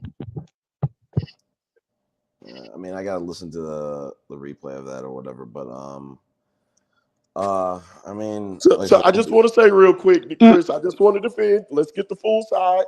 Go to the chats and find the chat, because the chat is still up. Find something where I talked about Maya. Only thing I said is, once again, I laughed about that, and I've been making jokes all day. Shouldn't leave with your pockets. Maya got him for his money. I'm just laughing, making jokes. Now find something that isn't jokingly about that and show me where the real anger comes from or someone angry. You won't find it. The chat's up. So I'm here. We don't have to go back and forth. And then as far as, you know, what who's saying, as far as them being mad, Rico and them did want to join. And I wanted to join last time, and Zaya didn't drop the link. So I didn't, and today I just didn't want to talk. So when they asked to join, you know, she was basically doing the same thing. And then we did all say that, like, dang, the people who come on here, fight for you, cuss out other men on panels, get kicked off other panels to protect you, you ain't gonna let them talk. And then my thought was, like I told her in the comments, I didn't lie. I said, I remember, like, when I first seen this, your page, like 2 months ago, I remember coming on here and you begging people, hey, join the link, because you didn't have anything to say. Join the link. You know, I want to talk, but I just maybe don't have all the talking points now. So I'm like, so now we just not gonna let them join? Like, we all see the same videos with Austin and them. Let them guys join. What's the big deal? Let them give their point of view. I want to hear all y'all, so I can just be in the comment and kind of talk to all y'all. And that's all I simply said. Like, it's messed up. And then the other part, you know, she's been saying, well, get Chris to 50 followers, and then he's gonna stream on his own. And we're all under the thinking, everyone's been under the assumption that you were giving it to Chris. Then it started that I ain't giving it to Chris. And then I just looked at the chat at random. I didn't hear her say it. I seen it say in the chat, oh, well, they are all saying, Zed, don't leave Wesnan in. Why are you gonna close down the page? So I said, so let me get this straight. You're trying to get Chris 50 followers so he can start streaming on his own platform when everyone can share this platform, since it has the most. He's been helping you. I said that would be the example of, like, someone being in a trap. I helped my homeboy in his trap. He say, I'm good, I'm off, you know, but hey, you can't have none of my old customers, and you can't use this house, but I'll help you start a new one. So you just want me to start over just to start over, was the point that I was making. So I'm like, if you don't even want the page, what is the big deal to just give them the page instead of us trying to build up another one from 50? Like, what's the big deal? Like, sometimes lightning strikes. For whatever reason, you got more clicks, you read more at the time. Maybe someone liked your hair. Maybe someone liked your color. Maybe someone liked your voice. Because I see other people like Angie who make good content. She don't have no 1,000 followers like you, but it's not because her content isn't as good. So my thing is, why break or try to change something that isn't broken? Now, what is mean about that? That's just a question. What's she trying to change, though? But what is wrong if she's trying to close the page and say you're going to stream on your own when you get 50, but she went and tried to start another page, got 72, and didn't want to stream under that page? So then why should she want you to stream under 50 when she has one with 1,000? I'm not saying, and I told her, I said, someone said, man, Chris wouldn't like that, and that's why he ain't here. I said, nope, that ain't Chris. I said, Chris a good guy, and that ain't even what he here for. But for me, when I see something, I'm going to say it. Now, go ahead. No, go ahead. I want to interrupt your thought. No, I'm good. That was it. I'll say this. It's like, Zed and I both contribute to this.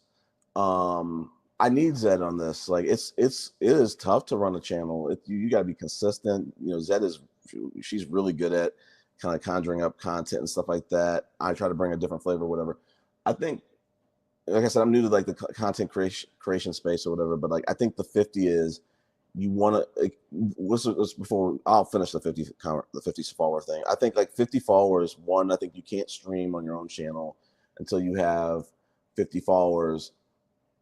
I think the gist of it was, being able to build my channel or whatever. And I think you need 50 followers to be able to do that to stream. So I think part of it was, like I said, don't quote me on this. I'm YouTube newbie.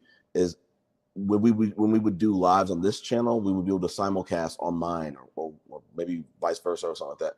So since I joined this. Since I joined becoming a partial contributor, full contributor, whatever the heck, you've never seen me ask for followers or anything like that. That wasn't my end game or my passion. It was really, hey, let me just bring great content to this channel. I love Zed's channel. I love it. This is a great platform. She's really built something really strong. But people do have to kind of like build their own platforms too.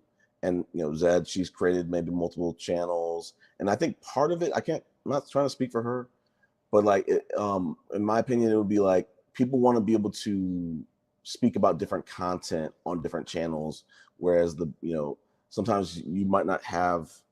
Okay, I don't even know what this is. What Zed's saying? I'm just starting to look down.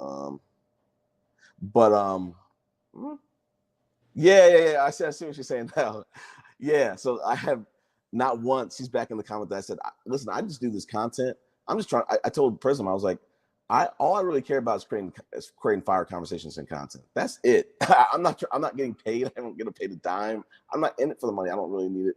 I don't care for that. I'm not like Fearless. I'm not trying to like grift off people to make $1 or make a name. I'm not here doing that.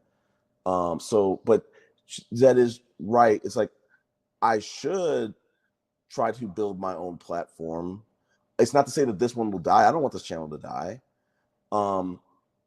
If regardless of whether I was a co-contributor or main or only owner or whatever, I don't want the channel to die. But I do have to think like a content creator, and I'll say it. Some of that you do have to kind of you have to have like a little bit of self-promotion and promote yourself and I have not done that since I've been contributing to this channel, because that was not my focus. I was like, I think what I learned kind of, is that, I don't want to say it. It's like people love this channel. They love Zed. They like me.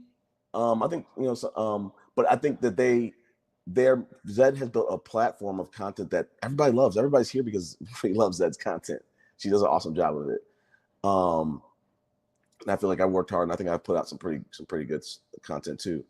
But like I do have to build my own brand too. My approach was like, hey, I'm gonna just try to get experience on Zed's channel, build my skills, learn Final Cut Pro, learn maybe some Photoshop stuff, figure out what my niche is that I want to focus on or whatever. And then I think I had a frank conversation with Zed, and I was like, listen, I forgot how I said it. I'm trying to figure out how I said it.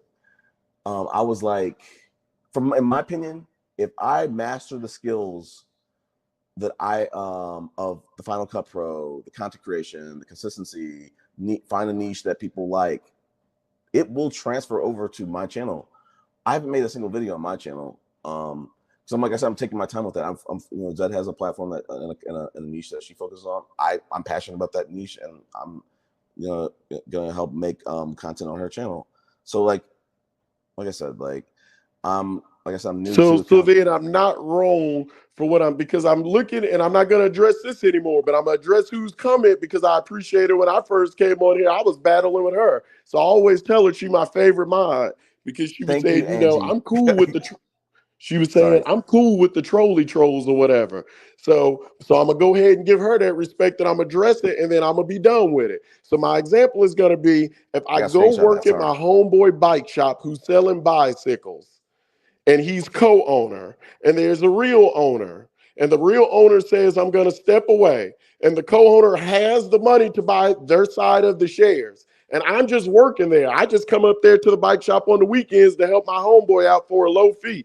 I don't get paid anything when I come over here and moderate. I don't get paid anything when I come on here on panels. I don't get paid anything when I came on here and just kept talking to Zed so she could have something to talk about when it seemed like she was running out of something to talk about. Only thing I told her was, I told you, you should have left Rico Nim and BA Nim come on here and help you, and then you wouldn't have to think of all the talking points. That's the only thing I said. So the point that I'm just trying to make, and I'm going to end it, is how you going to sit up here and say you don't have the right to say anything?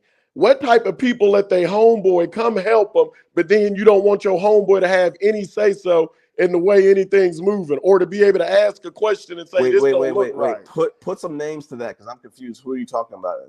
Who said in the comment? Who said that? Said in the comment, whatever I'm saying, but what business of it is it of mine? And I'm saying any of us mods who come here and help, if they just see something, and they're coming to help you moderate, they take it up for you. They'll push the channel when someone asks if you see someone's interested in that. Why shouldn't they be able to say, why not give it to Chris? Because he's co-owner. I don't see how that's wrong by any means. I just don't see how that's wrong. And then we'll see, they so quick to jump on Zed. I'm saying what I'm saying now, and you ain't told me what part yet is disrespectful that I'm jumping on Zed. Those are just realistic questions that anybody helping out a friend would ask, and they wouldn't be wrong to do so. I hope if I was in your position and someone was doing something for me, I would hope y'all would speak on my behalf and say something. Yeah, like I said, she don't even want to speak on her platform with 72 followers. And I know she don't, because I followed it trying to show her that support and like everything and comment everything that had any type of emotional attachment to what she was saying to how I was feeling that day. And I know she didn't want to post on it because it wasn't gaining traction. So that's why I'm saying these are just real questions, and it's not a jab at anyone, because like I said, I did business before and I've worked with a group of people before. And one of the biggest things I can say is building something on your own is like magic. When everyone comes together, the selling the product is never hard. The hard part is just getting people to come together and all see the same vision and work together. Once you do that, even when it ain't bringing in a lot of money, you're just going to enjoy it because you're enjoying the process and you enjoying the people you work around. We've all been like that at jobs that you just, absolutely make good money and you just want to quit it, and jobs where you don't even make that much, but you may stay an extra 8 months longer than you plan on staying there just because you enjoy the people you working with. That's how that organic work, when you enjoy doing something with people. So that was the only point I'm making. So the point that I'm just saying, and I'm going to end it, where is the attack? I've said everything I said, and not one time have I heard something that's disrespectful, mean, to cut someone down. And honestly, I feel like they're all fair questions. OB, I mean, I listen, opinions are definitely valid. Like I said, I came on this, the reason why I'm on here cammed up is I said I was going to do like a recap of like the Vegas tournament stuff. Spoiler alert, guys, if y'all are new to the channel, we new to the video, we didn't win the tournament. We got knocked out the second day, but went 1-for-1. And today, a day later. Let's address Linda really quick. Sorry to cut you off, but I'm going to address it because she's a moderator, so I feel like it deserves some just due, and I'm not going to say nothing else to her before, but I seen her before on the panel and talking. This dude sound whiny. Once again, it sounds like an angry black woman. I done been on the road and show my master's degree on the wall on their show, so I don't have to lie about mine. Arizona State, University of Texas of Dallas, University of Phoenix for my associate's degree. My wife on the panel. Travel wife. We can switch our pictures right now to Egypt, to Japan, to whatever you want to see. We done been there. I done been to 23 countries. I done been to 27 states. So what whining and complaining are you talking about, sweetheart? Well, I'll say you got to quit thinking. They got to quit thinking everybody who disagree is whining, because they're going to lose followers like that. Everybody who disagree ain't whining. Oh, she left. Well, I'll say this, Maya, I wish you could come back. Actually, I will text you, Chris, and I don't know if you are getting my. Yeah, I did. I just like maybe looked at it a little bit, trying not to be just distracted. But yeah, feel free to ping me. But I'll say this, OB. I was going to let's address one. You can't always, take everything that people say in the chat. And I'm guilty of this. You and I had an exchange a long, long time ago. We passed it up. You can't always take things from the chats or the panel, if you were in the chat, to heart, because like these people don't really know you. They're not as very familiar with you. I remember, let's go to it. We were in a we were in a live with Prism, and Prism was trying to come at you. I took shots. I was like, no, don't talk to him like that. Don't talk like that. I was getting sliced up. But the bottom line is this. I appreciate your opinions. I want to go back to that point. I appreciate your opinions. And what I was trying to do was I was bringing it back to me and saying, after the loss of us getting knocked out of the tournament, I asked every single person, hey, what is it going to take to get to the next level, to get to the next round? Because we got to like round 3. How do we get past round 3? What is it going to take for our team to do that? And I had some very frank conversations, and people came to me too with opinions like, hey, we need to get rid of someone off the team. That's a hard conversation to have. Same kind of conversation that you're trying to have now. They're necessary conversations, because I'll say this for one reason. If people like you don't bring up opinions, some people might feel like, man, leave that between Zed and Chris. I like for people to kind of bring up blind spots. I like for people to maybe, would I expect to have this conversation publicly on a live? Maybe not, but we're doing that. We're here, and that's fine. I don't want people to have to tuck their chains in, hold their opinions in. Opinions are it's going to be what helps our channels get better, in my opinion. And I appreciate your opinion.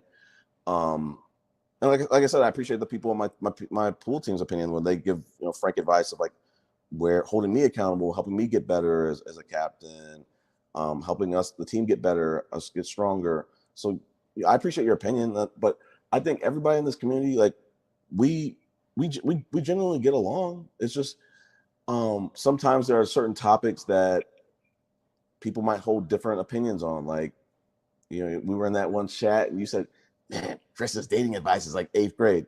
You're close, buddy. It's 12th. Because I married a high school sweetheart, so you're not far off. But the bottom line is this. We shouldn't be fighting amongst each other. We're all adults. We can we can have different opinions, and like we've seen on these channels, a lot of times men will get up here and fight, and I've kind of likened it to bears fighting. Sometimes guys have to spar and verbally. I don't like the physical one, but the verbally, sometimes I think guys have to sometimes spar and get it out. It's not the most positive thing, but I want to go next. I'm sorry to cut you off. I was trying to save my Bluetooth, and I'm down to like 10% now. Sorry. So, hi, everybody. This is Angie, the ENTJ. Can you hear me okay? Because I'm by a generator, like not too far off. Yes, we can hear you. Yeah, okay, good. Okay, so the first thing that I wanted to address, hi, everybody. When I jumped in, the discussion was on the $600 date. And I think that there is a disconnect between men and women, because we see things one way and y'all see things another way. And it's because of our lived experiences.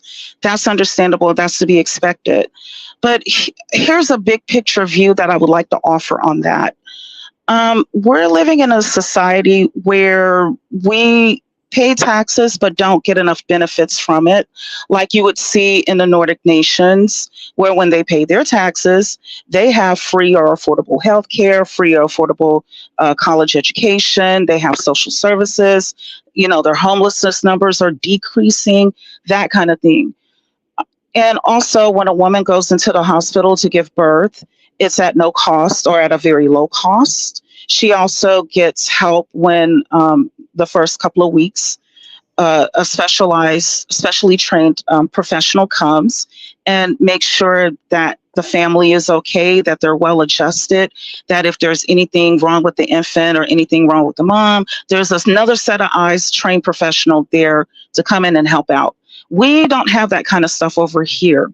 So what I would like to offer is the woman's point of view.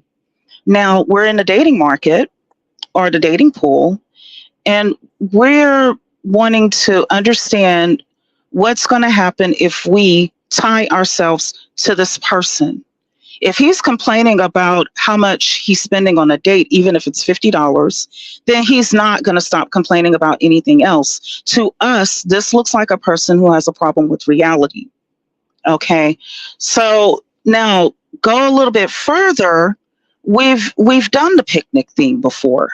We've done the dinner in the drive-in movie. Let's go to Sonic's or whatever cheap restaurant, and we go to a drive-in and we're romantic and all that other kind of stuff. We've been there and we've done that in all fairness. And has gradually not worked out for us.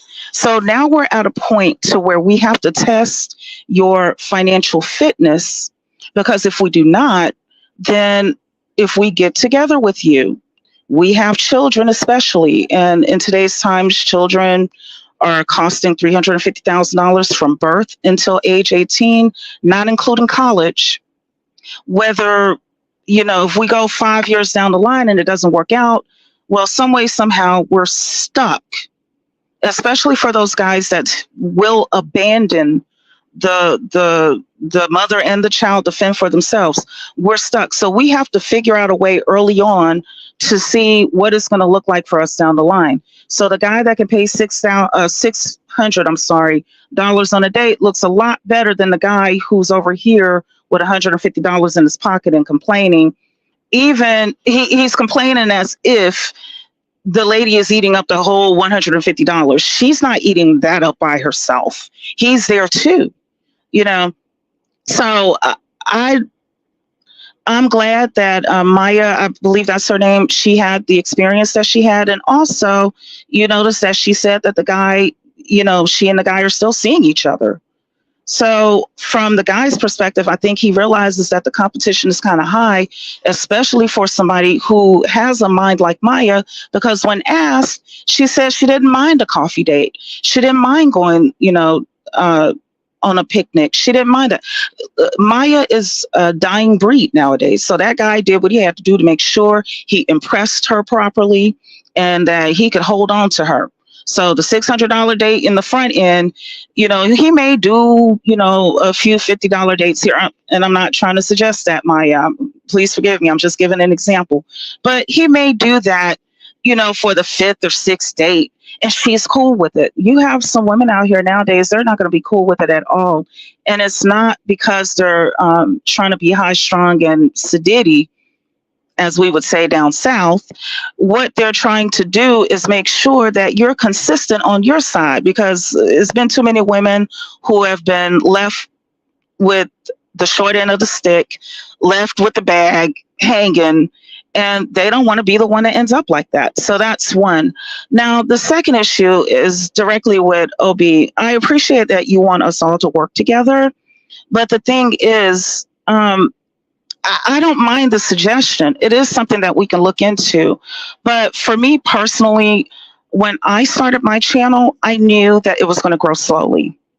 I started my channel years ago, but when I started making videos, I knew that it was something that was going to grow slowly, because a lot of what I have to say comes straight out of left field, and it takes people time to kind of get it.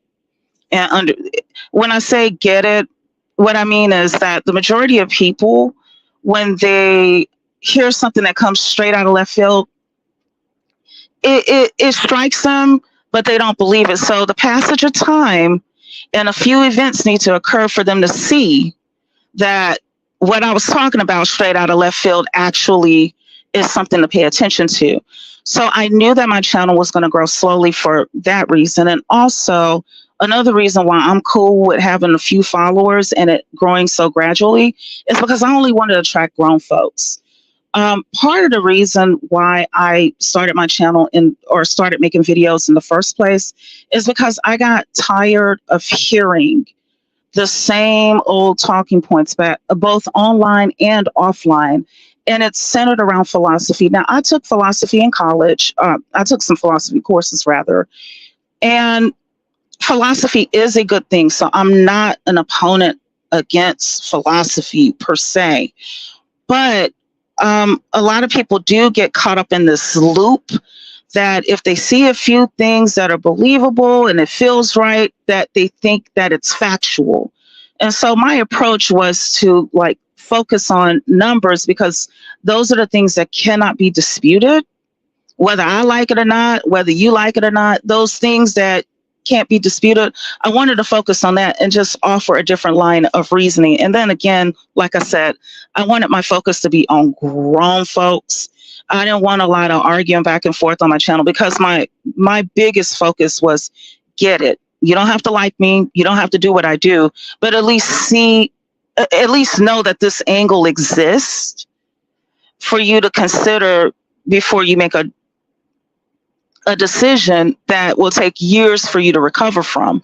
So I'm open to doing things collaboratively, fine, but I just want to make it clear that my channel may be a little too far outfield for a lot of people, and thereby it may even hinder any growth. It takes some time. Now, one thing I can say that I do like, that I have seen lately, more people are talking about the economics, more people are talking about the numbers. And that was one of my biggest things, because especially in the Black community, we make so many decisions based on, for instance, faith, belief, the golden rule and that kind of stuff. But we don't look at it from a practical or pragmatic perspective.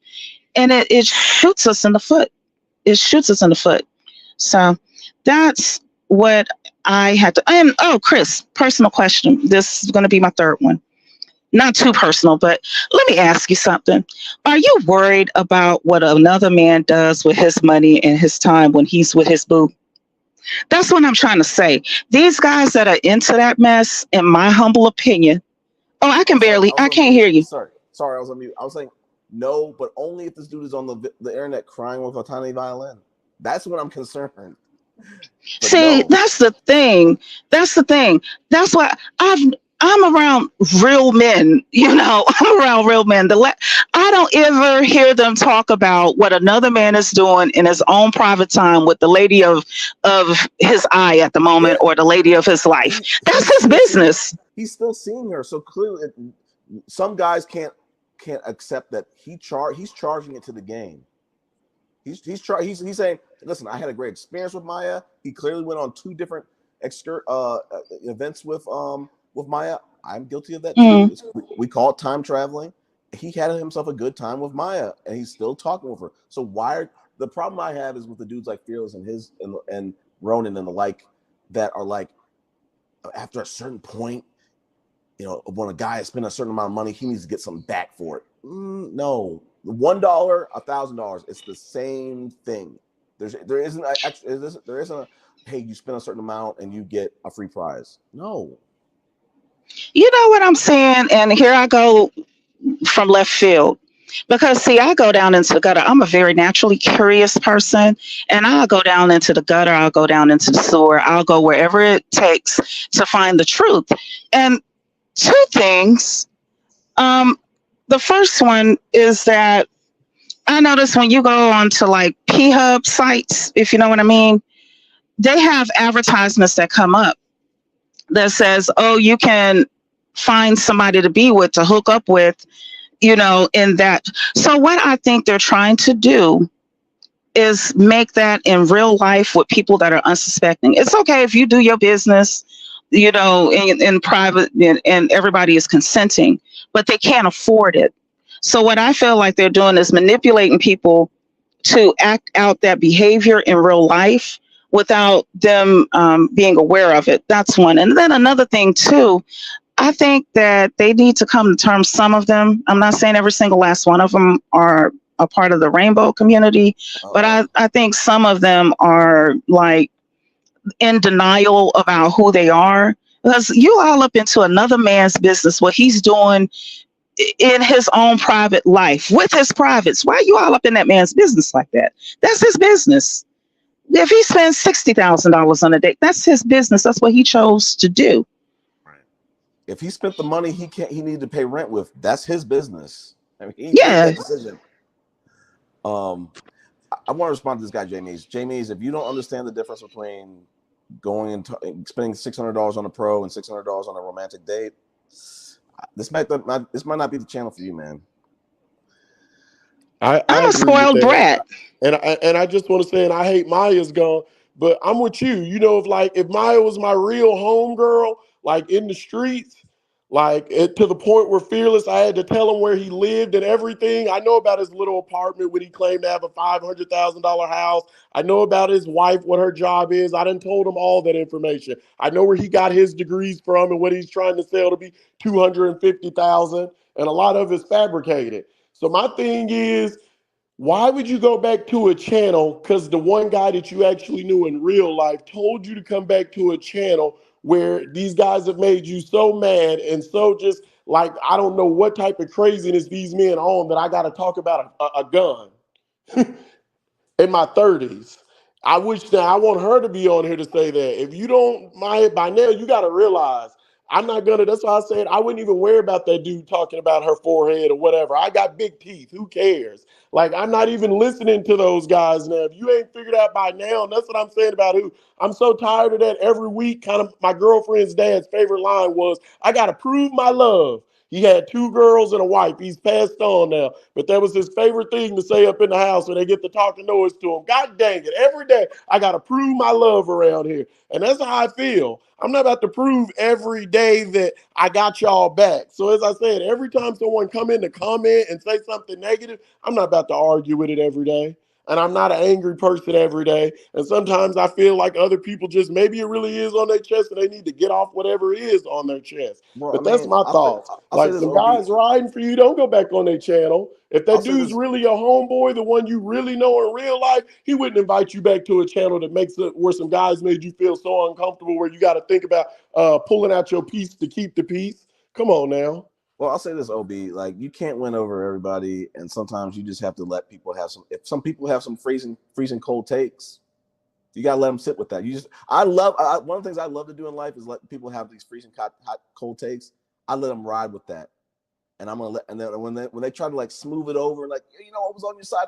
No, you weren't. You said this bullshit a couple months or a year ago. So like, you can't win over everybody, and the best you can do is just try to put yourself out there in the best light. And if some people don't agree with certain opinions, like, just don't take it super personally.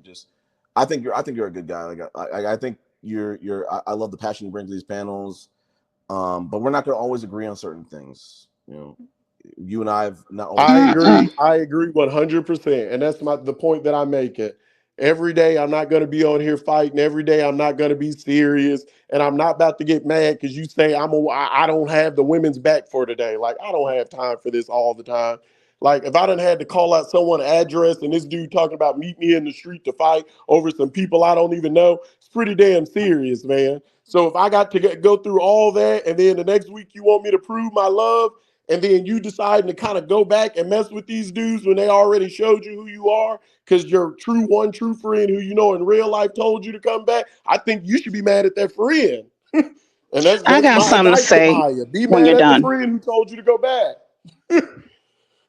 I wouldn't recommend that. But, and then my last thing, as far as this topic go, as far as that, I was telling her, let Rico and them come, because the truth of the matter is, I figure other people feel like I feel. I don't want to hear about Austin Holloman for 25. Like I said, I mean, for an hour, a 25-year-old who's lost.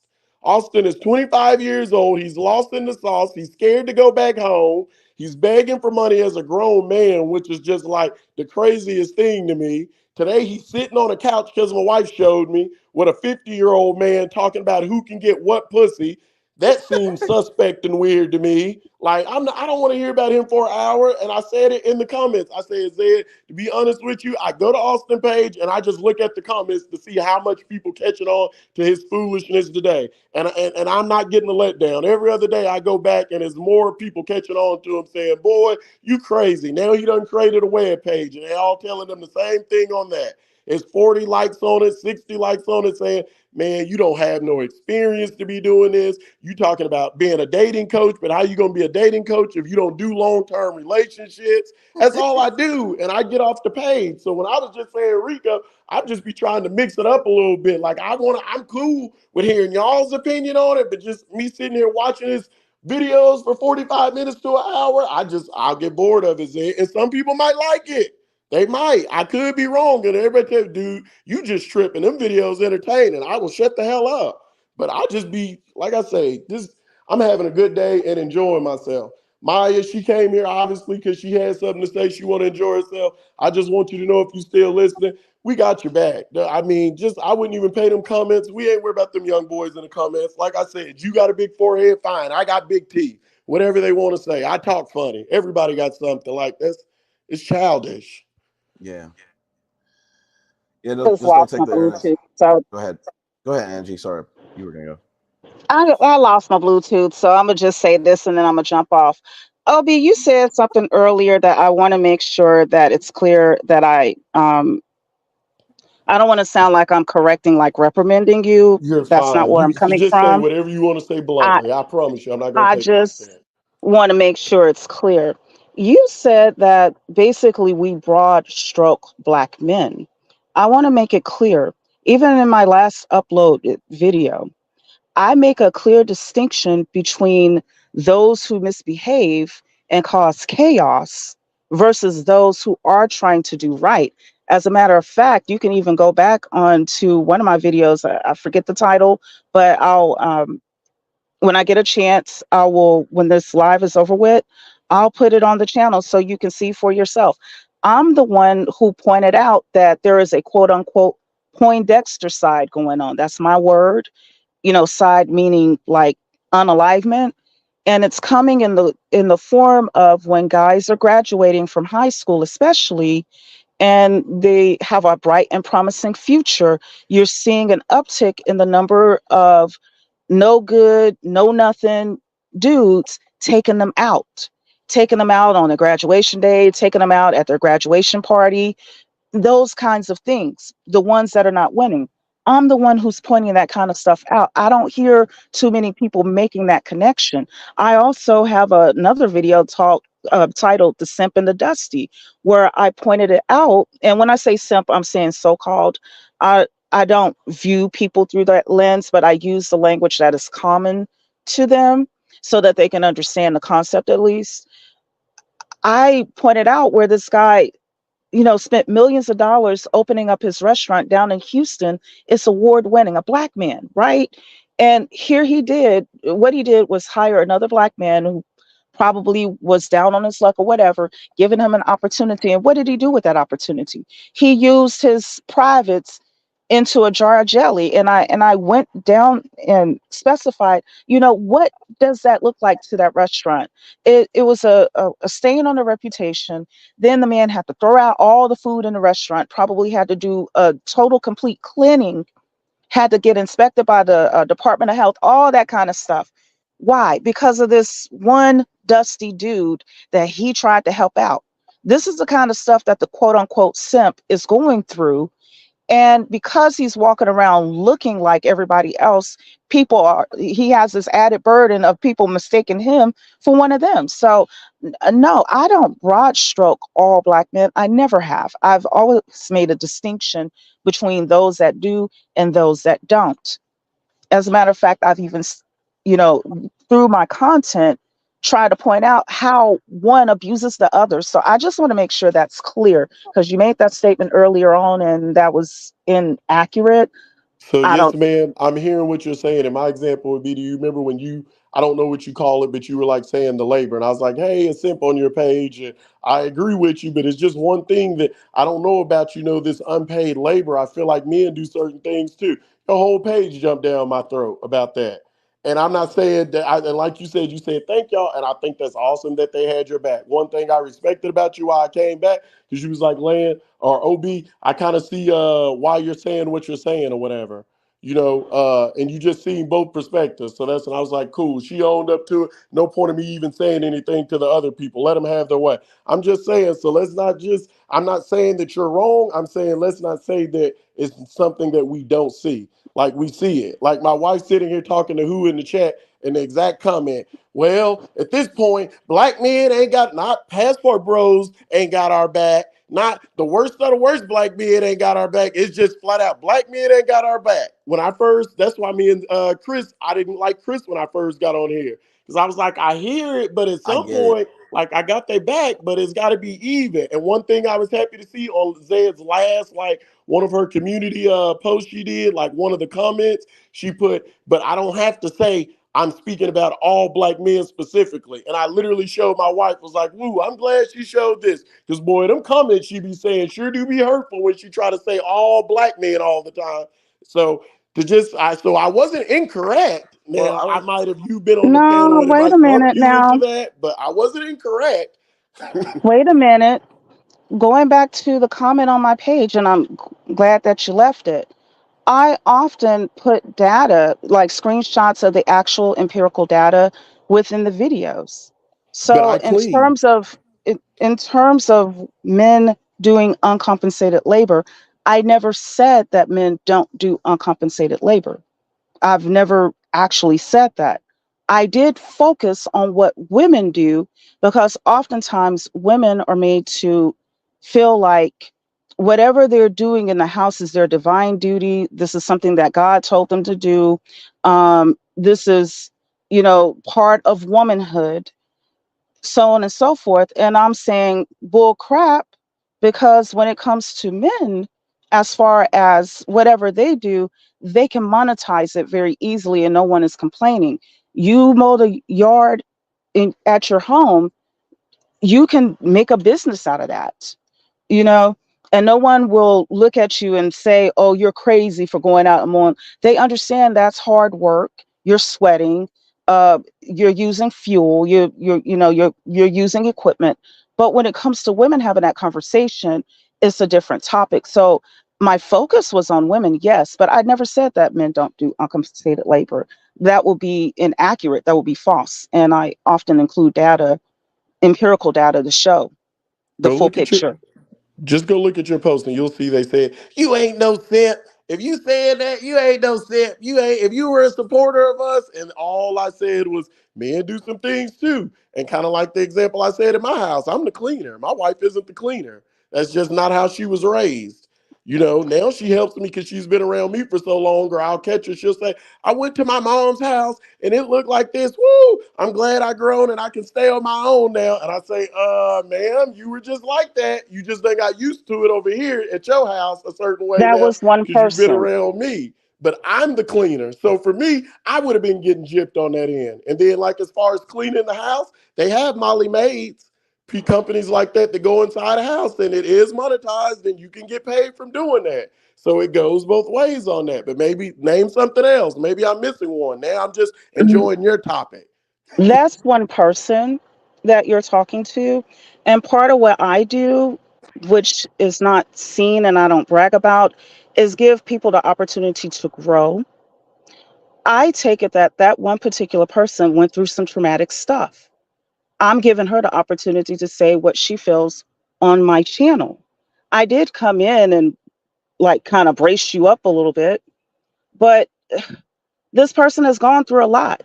So if she sees more of my videos and she sees more of my content and she sees me, for an example, delineating between dusty dudes and people who are doing the right thing, then maybe she will grow. That's where I'm coming from with it. Now, you may not like my method, and that's fine. It's my channel, but that's part Once of what I again, did. it has nothing to do about your message. I have a master's degree. That's I all it said is, the method. same way like you. It's just researching, giving statistics, backing up your info. So I have no issue with people having to grow. I have no issue with what they're saying. I'm just simply saying that when I make that statement, it's not because I'm not seeing it. I literally can go to my wife's phone and say, "Show me the one you were just talking to who said that," where it doesn't say passport bros, or I'm talking about the black men who aren't supportive. It literally just says black men. We can rewind this video. We can hear say it multiple times on here. Say black men, black men. I wasn't the one. I personally been telling them, and who said that can tell the truth and own up to that. I was the one saying, "I want to hear y'all why y'all talking about dating out your race." Chris came on. I said, "Chris, what do you think about them dating out of their race?" "I'm for it. You think it's a good idea?" "Okay, well, why do you think it's good? Why didn't you think it's bad?" When some other guys came on here, even today, if you scroll up this chat, you'll see someone say, "I'm all for black love." I said, sound like now, whoever the black woman said that, I said, now sound like she want to take her love away. Now you telling her it's black love. So maybe it does work when them black women, them sisters, them good women take their love away and say, "I ain't dealing with y'all anymore." So that's why I'm saying I'm not mad about it. Never was mad about it. That's the point that I'm just trying to make. People who are helping Mod, who Chris C, they got your backs. But as I said, I'm not going to be on here every day just acting like it's World War III and I'm just mad at someone because they're a passport bro. I'm going to come on here some days and I'm a joke and I'm not going to be angry all the time. But I got y'all back. That's it.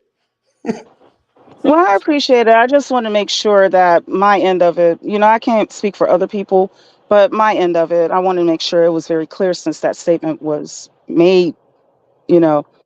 on this channel. I want to make it clear. Hey, no, no, no. I got videos, I plural, got you. that show that I make a delineation. And what I choose to do on my channel is different. I'm not in it to make the money. I'm in it to shift paradigms to a better paradigm, a more progressive paradigm. By progressive, I mean where people can stand where they are and see reality for what it is, even if they don't like it, but they know how to see it better than what we're doing now. I agree. I think that's basically everyone on this page. American Talk. I see him. I added onto his page. Me and him don't always see eye to eye, but overall, I know he's an older gentleman than me.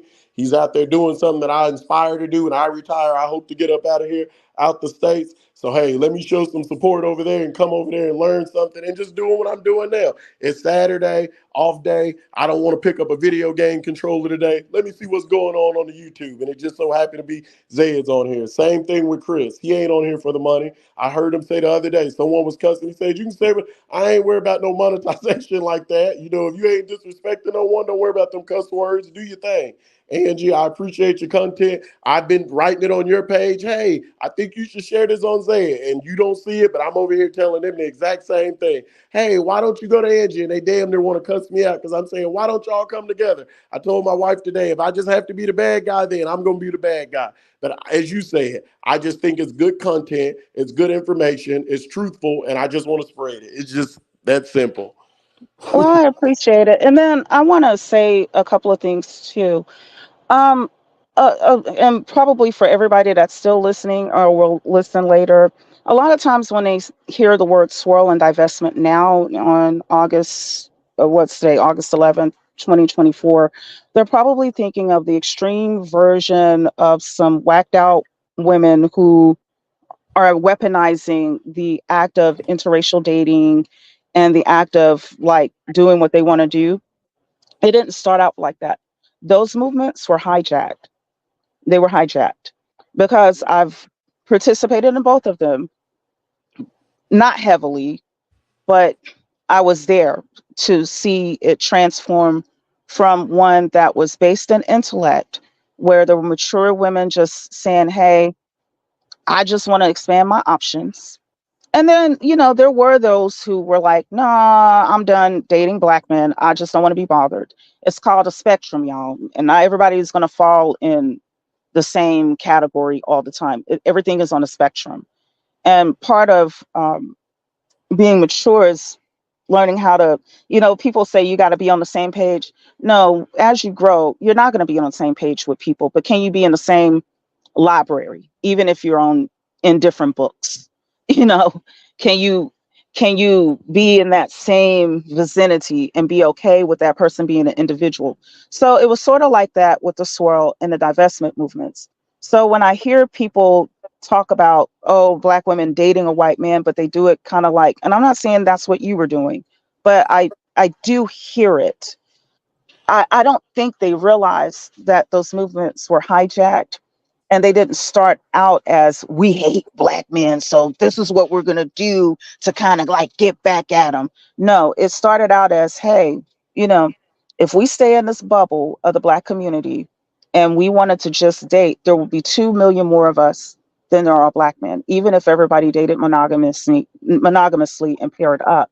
So the reality is there are more men available outside of the community than there are within. So we're just going to expand our options to the best man, regardless of his background, skin color, ethnicity. We're going to expand it to the one who, you know, checks our boxes. That's how it started out. But the extremists got involved in it. And that's what people see today. So it was never about, let's go date a white man. Because not every, I mean, I've dated interracially too. And not everybody got their ish together. You're going to find problems in every community. So the focus was more so on being better paired up. Even if it was, if you find the Prince Charming and he's a black man, and you're okay with it, then fine. You know, people like Pink Pill, she's always said that she expanded her options. And there are other swirling women who said the same thing. They swirl, but they also were open to dating black men too. So I just wanted to make sure that's clear, for the future, because I'm a mature person. I like having grown folks conversations, and that line of, oh, you're going to date a white man, or the focus on the skin color is just, ugh, it's boring at this point. I got you. I got you. That's all I got to say. I Anybody got who to told jump me to leave off. them alone, you don't have to worry about me saying anything to you. I'm gonna leave you alone. I no ill will. I just respect other people's wishes. Zed, as I said earlier, joking, I said I told you those little jaws are gonna get tired if you had to sit up here and entertain everybody for 3 hours. So Zed, seemed like the people want you on here. Chris want to see you up on here when he up on here. Come up on the panel, talk. I know today you probably tired out, but that's all I'm trying to say. People see it. They want to hear your opinion on that. But yeah, that's just my take on it. Rico Dim just wanted to add a little bit to the pot today. That's it. Wait. OB, was this the Rico stuff? Was this on this channel? I mean, I'm sorry, on this panel today? Yeah, it was on this panel today. Okay, Him and BA tried to get on, and she was like, "Shit, I ain't dropping this link. I ain't trying to talk to y'all today." Okay, yeah, I mean, I gotta go rewind it or whatever. But hey, Angie, thanks for joining the panel. Everybody in the chat, one, get the likes up. Two, go check out Angie's the ENTJ's content. It's incredible. I need to watch the latest video about the Tyrone or whatever. I was looking at it today, and I was like, man, I gotta watch that video. Or it might have been a couple days ago, but thanks for joining the channel and the panel. And OB, yeah, I agree with you.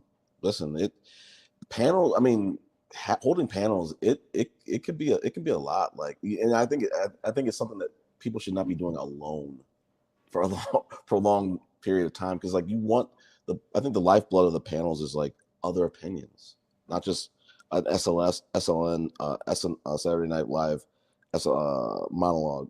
So. Yeah, I agree. Okay. It's a lot. And that's why I do it. That's why I'd be like, shoot, if they put all day and then people are working, everybody ain't retired just doing it. So I'm like, shoot, if everybody put their mind together and Angie bring that 1 or 2 videos that take up that 1 or 2 days when Zed don't want to be here, Chris done stayed up till 1 a.m. and talk. He don't want to get on here. I fill in a little space. And then it drop a little bit more knowledge on our heads. You know what I mean? Let Femi, when she do her videos, she don't drop a lot of them because, like you said, it's a lot. And that's what I had kind of literally wrote like on one of their posts, like, yeah, I know this is a lot. I don't really know what goes all into making the IRLs, but just from looking at it, it seems like it's a lot to do. Hey, y'all might want to share this amongst each other. I say keep your individual pages, but even if it's just a share on everyone's pages, I think it would be helpful because, like I say, I don't do it, but it does seem like a lot. Yeah, I mean, so can I say something? Yeah, one last thing. Like I said, I've said it, I'm beating a dead horse. I appreciate your contribution, OB.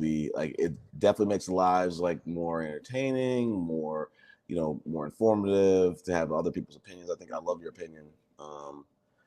But yeah, go ahead, Richard. Sorry for the wait. Thank you, Chris. Thank you, Zed. Respect to all the contributors, chat, for better or worse. But I've been listening to Zed since I woke up this morning and watched the mic pass. Excellent job to both of you. And the only thing I want to say in conclusion, and I hope there's still some people listening, for you and Zed, America Talk Live LA is an iteration of 10 years of experience bringing on desperate voices, not desperate in terms of they want to talk, but disparate voices to talk their talk. And what you are inadvertently developing here is a network of broadcasters who in fact can become a leading voice in the diaspora. Let's put it like that. ADOS in particular, FBA. All you got to do is what OB said. And OB, bro, we would probably agree more than we disagree. You are a very learned and knowledgeable Black man. And so am I. And I appreciate you so much. Chris, you as well. And Chris, as a side note, you're better looking than 90% of the Passport Bros I see in Patia. Pause. It really is. Because there are some ugly ugly bros coming over here because I know they can't get no love in the States, but respect to them. Everybody needs love. But you're developing a network of programming. And if you guys begin to look at it that way, you'll be able to have a 24/7 stream of broadcasters because we all seem to want to congregate here. You could do it hour by hour, hour and a half, 2 hours. This is like an 8-hour long stream. So you're basically a CNN or MSNBC at this point. Yeah. So if you begin to look at some of these contributors in the proper capacity, you can create a monolithic, well, I shouldn't say that, a giant broadcast network. So the backstory of America Talk Live, it's an iteration of me doing 10 years of in-studio live to tape streams. Going back to 2012 in particular, if you go to America Talk Live LA, thanks for the subs. Obi, I was looking for yours. Maroon, I was looking for yours. I did a long time ago. I give away subs like dollar bills. You can get my sub, especially if I see you struggle streaming and you need some subs. But I'll do that. Chris, you know, I was one of the first. To Angie tonight, I think I'm her. Let me see, who was it? Their 452nd sub. I give away subs, and I don't even have a lot of subs. But some of my other channels, like LA Talk Live and stuff like that, is where I found that the people have a voice, and they wanted to express. If you begin to congregate those voices and group those people together, you can create a 24-hour stream of content of different people speaking their different truths and observations. And before you know it, now you've got this block of programming that can lead to sponsorships. Got a lot of intelligent minds up here. And then you need the trolls, you know, for the Maury Povich of it all. But you've got something here. And if you keep pursuing it and work together, all you need is email addresses. And Chris, if you ever want mine, just hit up Zed. I have hers. You can hit me up.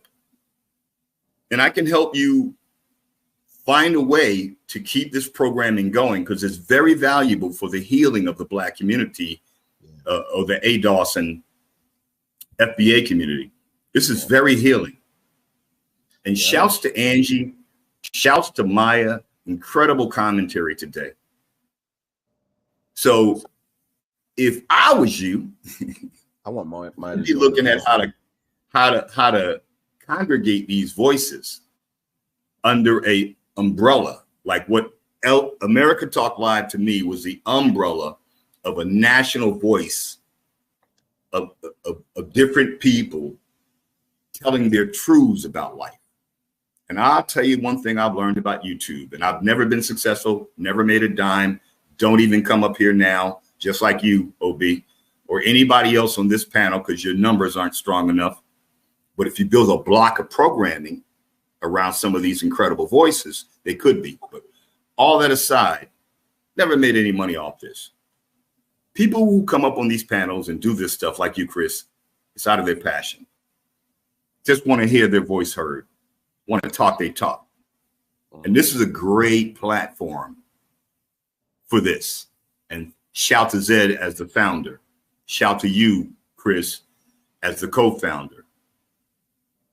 So my suggestion, if I was you, I'd start contacting people like OB, Angie, if you guys aren't already email connected, and start figuring out how you can pass the mic like y'all did today so elegantly to carry this broadcast this long, because you basically got at least a 12-hour programming schedule, capture that, put it in a playlist, and now you got 24 hours of programming with every show for 12 hours on repeat.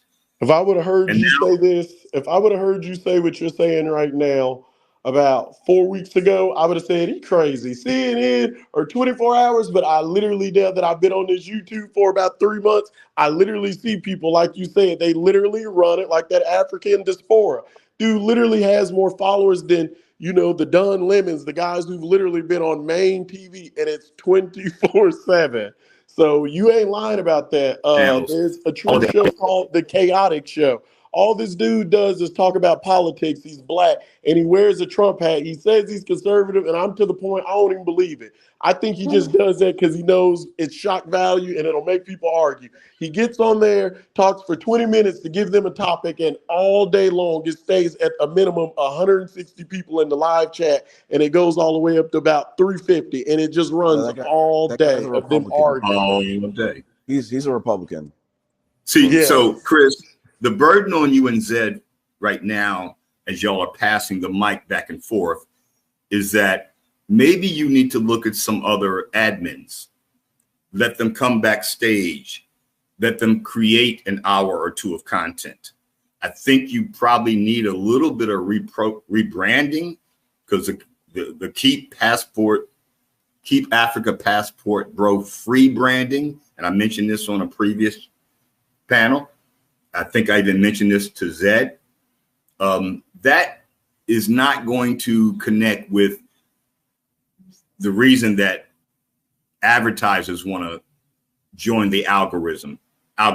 And you might not be interested in that now, but it's no sense in wasting your time on this platform, because they will call from you every drop of blood and passion on this platform that keeps them getting the ad dollars.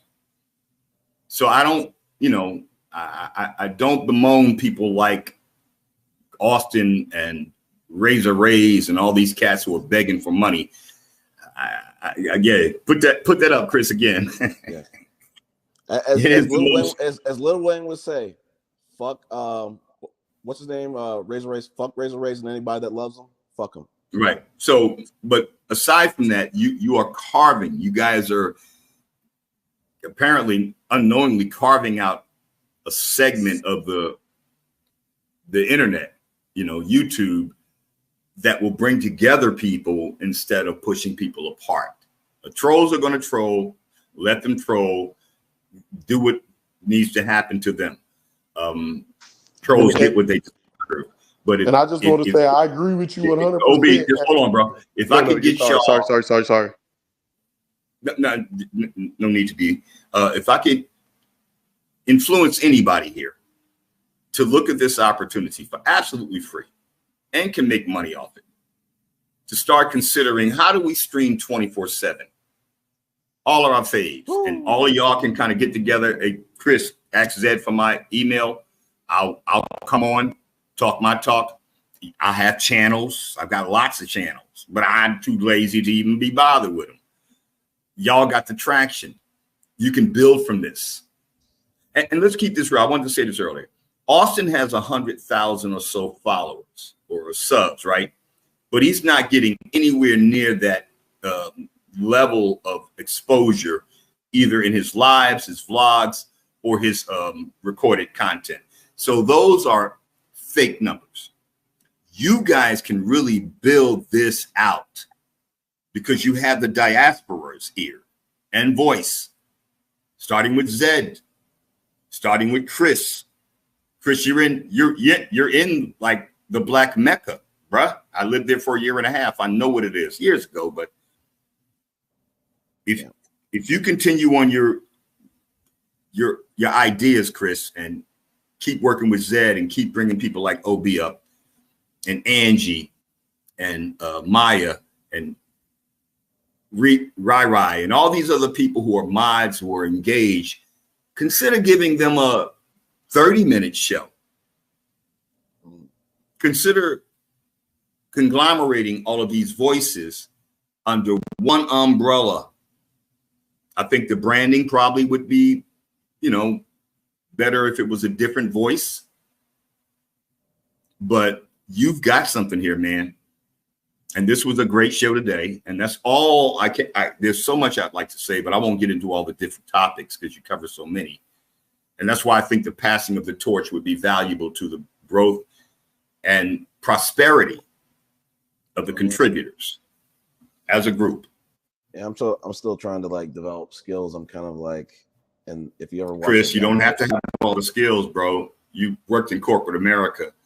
It really is about delegation. And I know you've learned that in corporate America. And there are delegates here, Chris, who will stand on purpose. That's true. That's true. But I feel like all I was going to say, and I wasn't trying to cut you off, American Talk. My bad. I just know you'll get to talking and we'll get quiet. And you'll say, well, y'all listening to me? Y'all still here? So that's why I was jumping in. Like, I didn't want you to think we left, man. But yeah, I agree with everything you said. I feel like, and the fact that no one really even wants money from it. They just here to have fun. I think that's one of the number one ingredients, like, that makes it fun. The Andrew Show. That's why I hated it when Ronan got on it, because he $2, $4, man. If you're really making that good content, people gonna give it to you. But when you all about $1, that's when people Austin started to decline. When it became so obvious that he needed the money, people were interested in it when it was just a young guy, traveling. But once they realized, hold on, I got to fund your traveling, no one wanted to watch it anymore. So it's just as far as, kind of making the content, I feel like you're already doing it. Like me, this ain't I would never be able to make money off of it because I would never want to show my face. That's not my personality. And I don't like to talk a lot. So most of the time, I come on here and I just ask you questions because I know you can talk. So if I can ask a question that I'm curious about it, Chris will talk. I know I can do that same thing with Rico. Y'all are just blessed with that gap. And some people just sound better when they talk. That's but you are too, OB. You are too, brother. You're awesome. I listened to you for a good long while today, man. I'm like, wow. You are a redemption story, a walking redemption story, my brother. You really are. Thank you. And so, again, that being a common story in our community, that's of value. If you could get on a panel or a half hour or an hour, whatever you would have to allot to the effort, to offer to the effort, you could talk to brothers how to get from where you were to where you're at. Then you got these other brothers like Chris who can help brothers get from or get off the Kevin Samuels bullshit. I roasted him several times in comments like, yo, stop getting your front hairline cut back. You're looking goofy. You're too perfect to be on camera. I mean, you look like a alpha male. And, there's a lot of omega males out here who aren't going to listen to those idiotic concepts. I'm struggling with the idea that men are so willing to pay for it nowadays that I know I'm out the loop. I'm struggling with that. The idea that guys are willing to travel and pay a prostitute and have sex with a woman that who's had sex with multiple guys, maybe in the same day, is absolutely mind-boggling to me. But I won't go there, and I don't want to extend this because Chris, I know you're tired, and I'm proud of you, brother. My cousin in Philly is in a pool league, and I've shot pool with him. Y'all are some killers. So respect too. And I think that was a whole glass of vodka you was drinking cold. Oh hell no! Like I will say this. That's a good little segue. We just came from this bar. We need some shots up in you.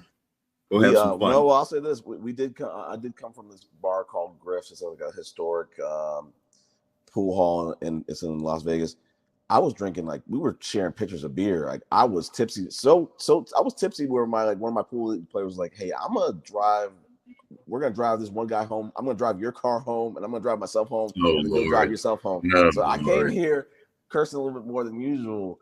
I think it has worn off now, and it was already kind of worn off when I got home. But no, you was cussing a lot earlier. But I will say this: now that we're not in, True Poetic, you wanted the update. You asked, like, "Hey, how's the pool thing going?" We were 1-1. Unfortunately, you could lose in the first, I think, round or two, and still go into the losers bracket. We got a bye, and then out of the first round, we won our. Chris, I heard all that.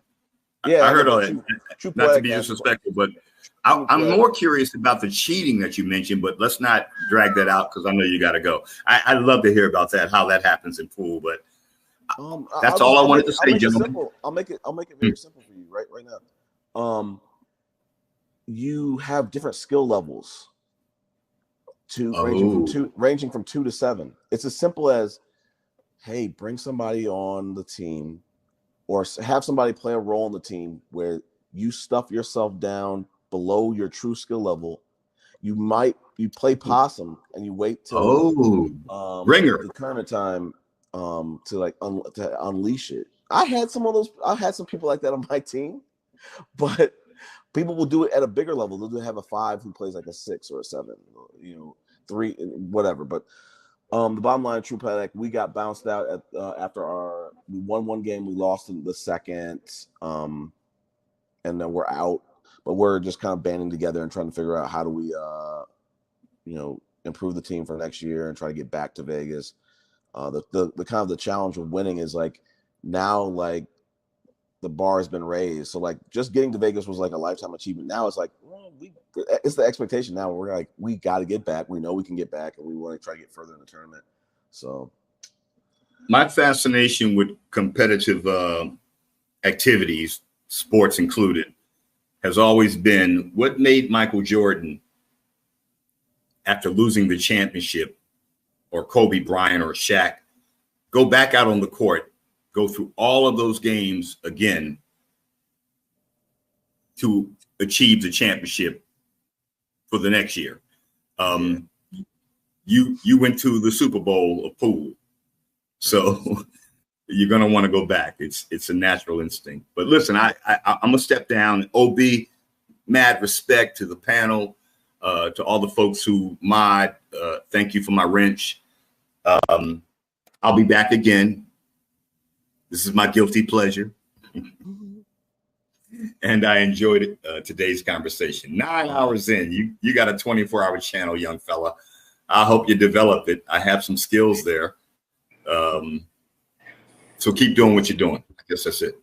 And American Talk, I think, like I said, I can't do nothing about it, but just like you talking, you got some points. People want to hear your perspective. You're a little older than me, like Chris said, so you bring something different, something to make me think. We want to hear that. So, hey, man, if you got a couple of topics, or even if you just on your own show, shoot, let them Zoom it, and show it over here. You're live. I don't know how y'all do it, but show his live from y'all live. You just never know when people got a little time at work, got some earbuds in, typing at the computer, or the weekend like this, just want to hear someone. And it helps everyone at the end of the day, because I think overall we just all want to put out the good word. That's basically what it is. And like I agree with American Talk. It's true. I want to hear them words. I'm looking at the comments. I'm normally in the comments responding back, but I'm on my phone talking, so that's why I'm not texting to you back. But likewise, we enjoy hearing you. We appreciate you.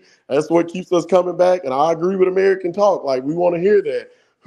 I remember when she got on the women's panel, that was my first time hearing her voice. She had some good words. Like, I think they should, just kind of like you said, you got the people to kind of help. Rico, he loved to have them topics. Like I say, him and BA was wanting to get on here. Shit, I think them two entertaining just to argue for 30 minutes. If it's just 30 minutes of it for a good laugh. They was ready to get on here with Zed and probably go at it. So I agree. Love BA the DA. I love BA the DA because he is always very probing, and he drills down into questions. Kind of goofy at times, but it's all good. Rico just needs to curb the language on this channel, because how you might act on your channel. My wife loves his cussing. She think it's funny. Then she was saying, it is funny. Maya's like the Rico for the females, because she be cussing. The curse words for YouTube nowadays, all of that profanity, YouTube is tightening down the screws to make their whole platform more family friendly. It depends on how you set up the channel. Is your content child friendly? If it's not, you need to tell them that. If it is, that's a whole nother platform. That's a whole nother channel rather. But this one, the only thing about Rico for me is like, bro, you're way smarter and wiser than the profanity that you're using. It's okay to drop an F-bomb to punctuate your point, but it's a whole nother thing to MF this and MF that on somebody else's channel. That's the only thing I think that might be holding back this particular channel, in terms of the algorithm. And none of us are up here for the money, but everything that you work on is worth making money for. That doesn't mean everything you do for money. But up here, if they're making the money and you're not, they're getting your free content. If you're going to use the platform, hell, if you don't make but a few dollars, find a charity, find a GoFundMe, find a broken passport person who can't get back to America. Monetize these things, and you guys are already in the monetization process. So the only thing with Rico is like, yo, just curb the language. You're way smarter than that. That's all I'm saying. Hey, I talk like a sailor too. I know French, but I don't need to use that. Not on somebody else's panel. Go ahead and give your boy BA that 30-minute segment so he can come on here and tell you about them Brazilian women so I can have somebody to roast. BA to me is pretty much another version of AH. And I think that just young men discovering the world and sowing their royal oats.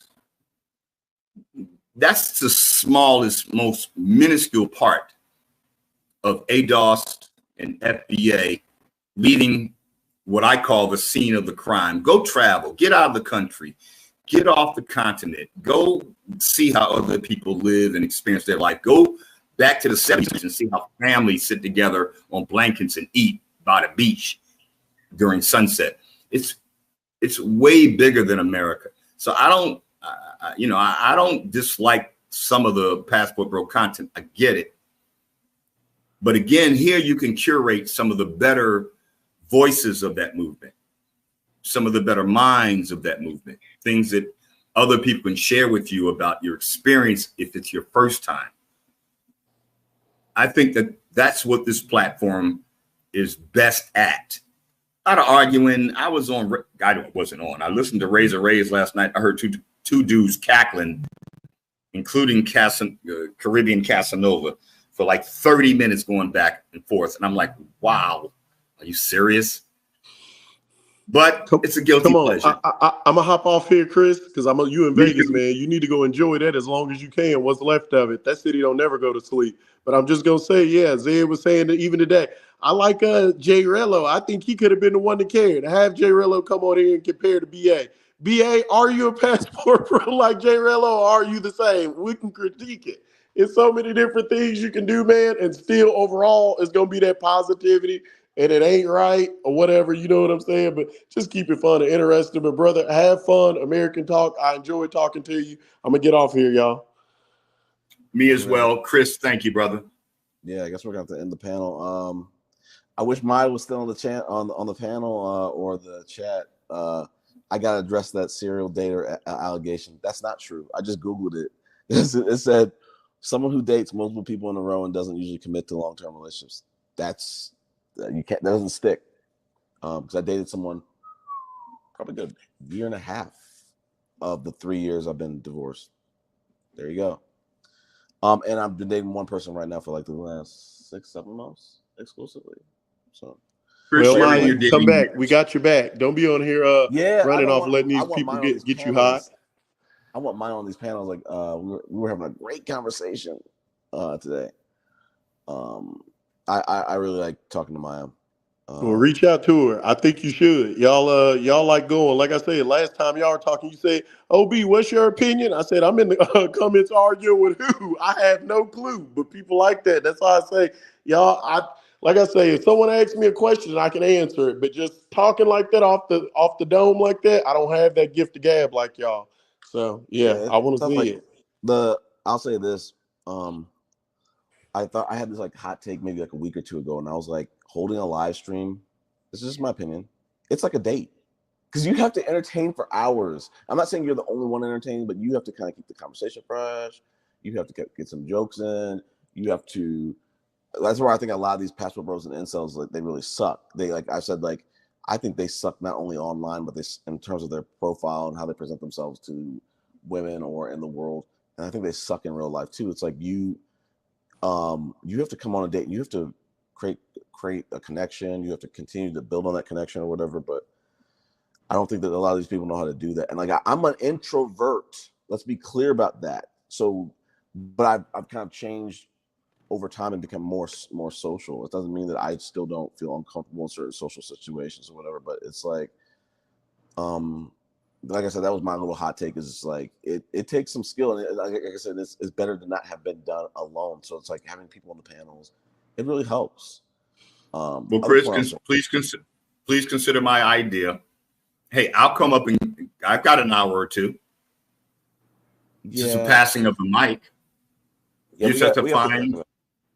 Yeah, listen, I don't need to, but in the tradition, the way that Black businesses are built in this new model of social media, collabs are how it's done. I mean, even in hip hop music nowadays, you know, Jay-Z will never go platinum again unless he collabs with somebody else, right? Earth, Wind, and Fire will never go platinum again unless they broke. So I'm saying, you know, if you begin to cull your audience as we are now, and some of us being mods, I would start with the low-hanging fruit of mods. Consider that. Yeah, just a suggestion. I appreciate the suggestion. Like I was saying the same thing to OB earlier. Like I appreciate the suggestions. Like I'm still trying to build my skills up. I was trying to make a joke saying I'm kind of like the baby in the African Serengeti just being born and still trying to stand its legs up, and it's critical for it to be able to get its legs under it, because there's predators out in the wild waiting to prey on baby antelope or baby tigers. So yeah, we got you, brother. And if you haven't been to my America Live LA channel, whatever, it's not to plug it, but scroll down to the bottom of the page. You'll see a couple of other channels that I created in the past. The oldest one is going to show you my nascent days in the jungle, building a platform where people could have voices. Just take a look at that, because there's a whole nother level to how we do these live broadcasts or live to tape broadcasts, which is what I call this. Yeah. And the fact that you've got 9 hours in now, you've got like 9 separate hours of content. Sure. Of course, you need an editor for that. I never did editing. I was always live to tape. But if you start looking at it in that sense, it'll make it worth your while. Yeah, I mean, I'm it kind of rewarding to you as well. Mentioned earlier, I'm trying to learn Final Cut Pro. I'm very close to having sliced a video up into like multiple clips with transitions and whatnot. But Canva's a better platform, though, bro. Canva. Canva. That's what Andrew totally free. I need to like video editing for dummies in IRL, in real life. Like you don't need to learn nothing. And I right there in front of you. I appreciate the ideas, but it's like I'm a perfectionist. I only want to know. Yeah. I only want to strike when I know I can blow up the whole spot. I don't want to take one shot and I miss. I want to make sure I can blow the whole spot up. So I'm trying to build that weaponry or whatever, those skills or whatever. So, but yeah, I appreciate the suggestions. I gotta take it in. I gotta continue to build the foundational skills. Because like I said, I'm a perfectionist. I like to do certain things in a certain type of way. I want to show up a certain type of way. But yeah, I appreciate it. We definitely want to build things. Chris, 2 last things, bro. First of all, don't get stuck in the analysis or the paralysis of analysis. You know, that's one thing I learned early on. 2 is that YouTube itself was built off raw, uncut, interesting content. And in your case, or at least the genre that you're in the genre of storytelling. Right. So the concept of perfection is, you know, kind of antithetical to production value.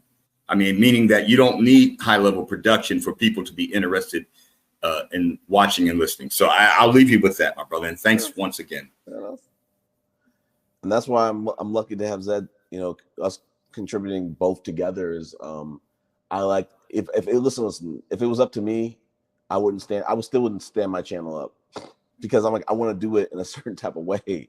I don't want to just do it bare bones. I want to really have some meat on the bone. I want it to be a Wagyu, a ribeye. I want it to be glistening. I want to be like Salt Bae, like the way he's cutting that steak. I want it to be that. I want it to be like that nice. I'll see you in about a year then on your own channel. Probably. But anyway, I guess these people want us to end the live. I appreciate y'all. I appreciate y'all for joining. I'm probably gonna go ghost. Like I want to try to enjoy Vegas, but I felt like, hey, you know what? We did finish our tournament run. Let's come on here. And I saw Zed. I told Zed before she even went live today. I said, hey, you know, I'm kind of feeling like going live and camming up tonight. I'm on the fence of it, but I'm thinking about it. And then when I saw her go live, I'm like, you know what? Fuck it. Let's just go ahead and do it. So, you look good, young brother. Enjoy it while it lasts. It's gonna last forever. It's gonna last. That's what I thought. You got to work on it. You got to do the right things. I want my 40s to. I want to really, focus on taking better care of myself in my 40s than I did in my 30s. I was just kind of like living, and I want to really optimize things. And I want to. I say that I say that I'm lightweight, handsome. So I'm gonna always have the things I was given. I just have to make sure I don't put them, waste them. So that's it. Anyway, thank you, Chris. Enough of the rambling. Y'all have a great night.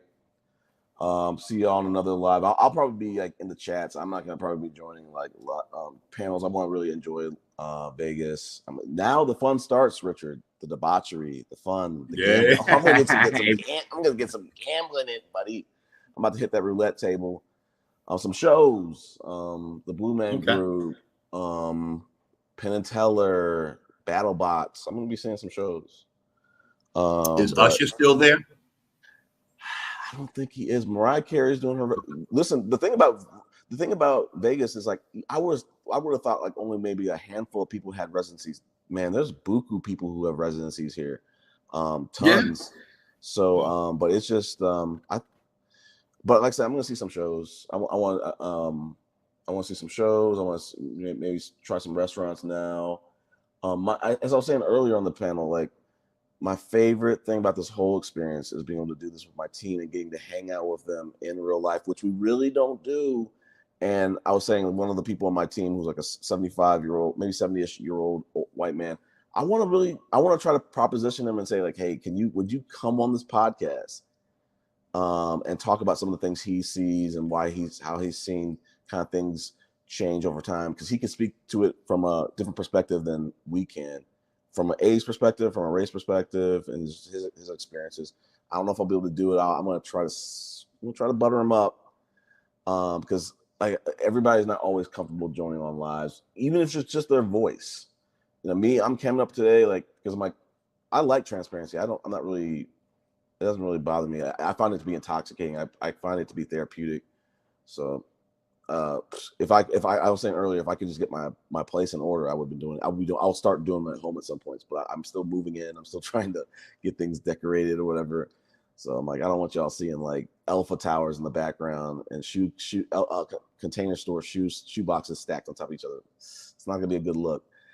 So I'm over here in Vegas from an Airbnb. But anyway. Y'all have a great night. You have my full support, my brother. You and Zed, the panel, anybody on the panel who has a channel, I give away subs like free. So anybody I can help. Yeah, I think I'm subbed to your channel. Everybody sub to America Talk Live. I think it's America Talk Live LA. I think. Yeah, that's it. But yeah, it won't matter, Chris. I'm so far from monetization. I'm not even concerned about that. Plus, I could use the money. I would use the money, but it's all good. And my subs have gone up like 14 since coming on this panel. So thank you to everyone. Yeah. All right. So anyway, good night, young brother. Go have some fun in the city of Vegas. I'm asleep tonight. I need to cook some dinner tonight. It's late, and then I'm gonna be starting tomorrow because I'm gonna be here through Wednesday. I'm gonna be going hardcore. Today we went hardcore at the Griffs and played pool, and we're drinking. and got to bond with each other. But tomorrow I'm gonna start going on some shows and stuff like that. Live your life, young man. Yeah. Live your life. Yeah. All right. Good night, my brother. Yeah. Last thing I'll say. Yeah. I'm here. Good night to you. But True Poetic, this is a great little comment. This is the reason why I'm delaying the what do you call it? What do they call that? Like when you move into a new place and you kind of like nesting is what we used to call it. It's just this term I just escaped me. When you move to a new place and you bring guests over for the first time, what is that called again? I really don't know. Housewarming. I was like housewarming. Housewarming. Okay. Yeah, I'm delaying the housewarming because I'm trying to get things perfected, and I'm dating a woman who's like, she's like OCD clean, where like in her refrigerator she has like different little partitions, different little separators and dividers. I'm like, oh my god, oh my god, I'm gonna delay her coming over or whatever till it's perfect or whatever. So you'll appreciate that later about her, Chris. You really will.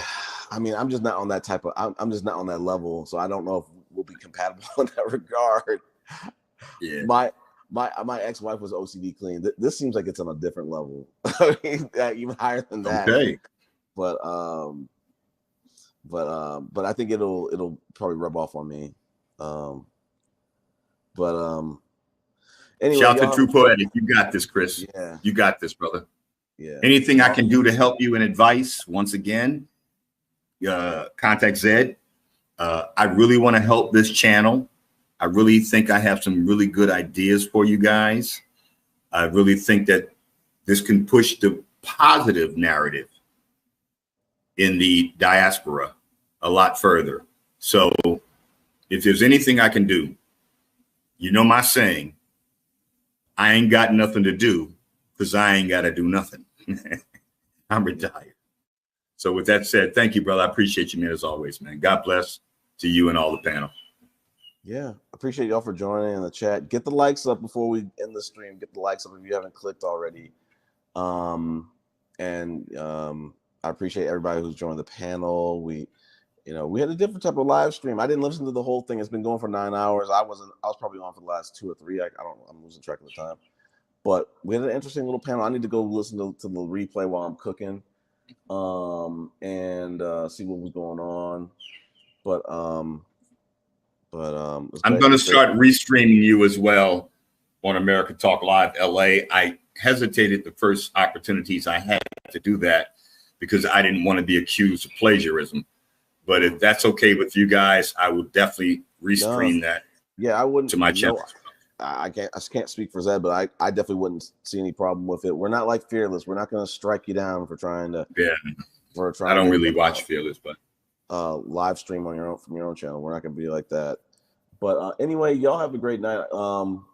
Definitely. I'm going to definitely try to have a great time in Vegas. That's what I'm here for, and I'm going to stay here for the championship match for the APA. I'm excited about that too. So I heard you say that earlier. Yeah, I do repeat stuff a lot. No, but, bro, y'all, it's reiteration, not repeat. It's reiteration. Fair enough. Y'all have a great night. Good night, my brother. All right, take care.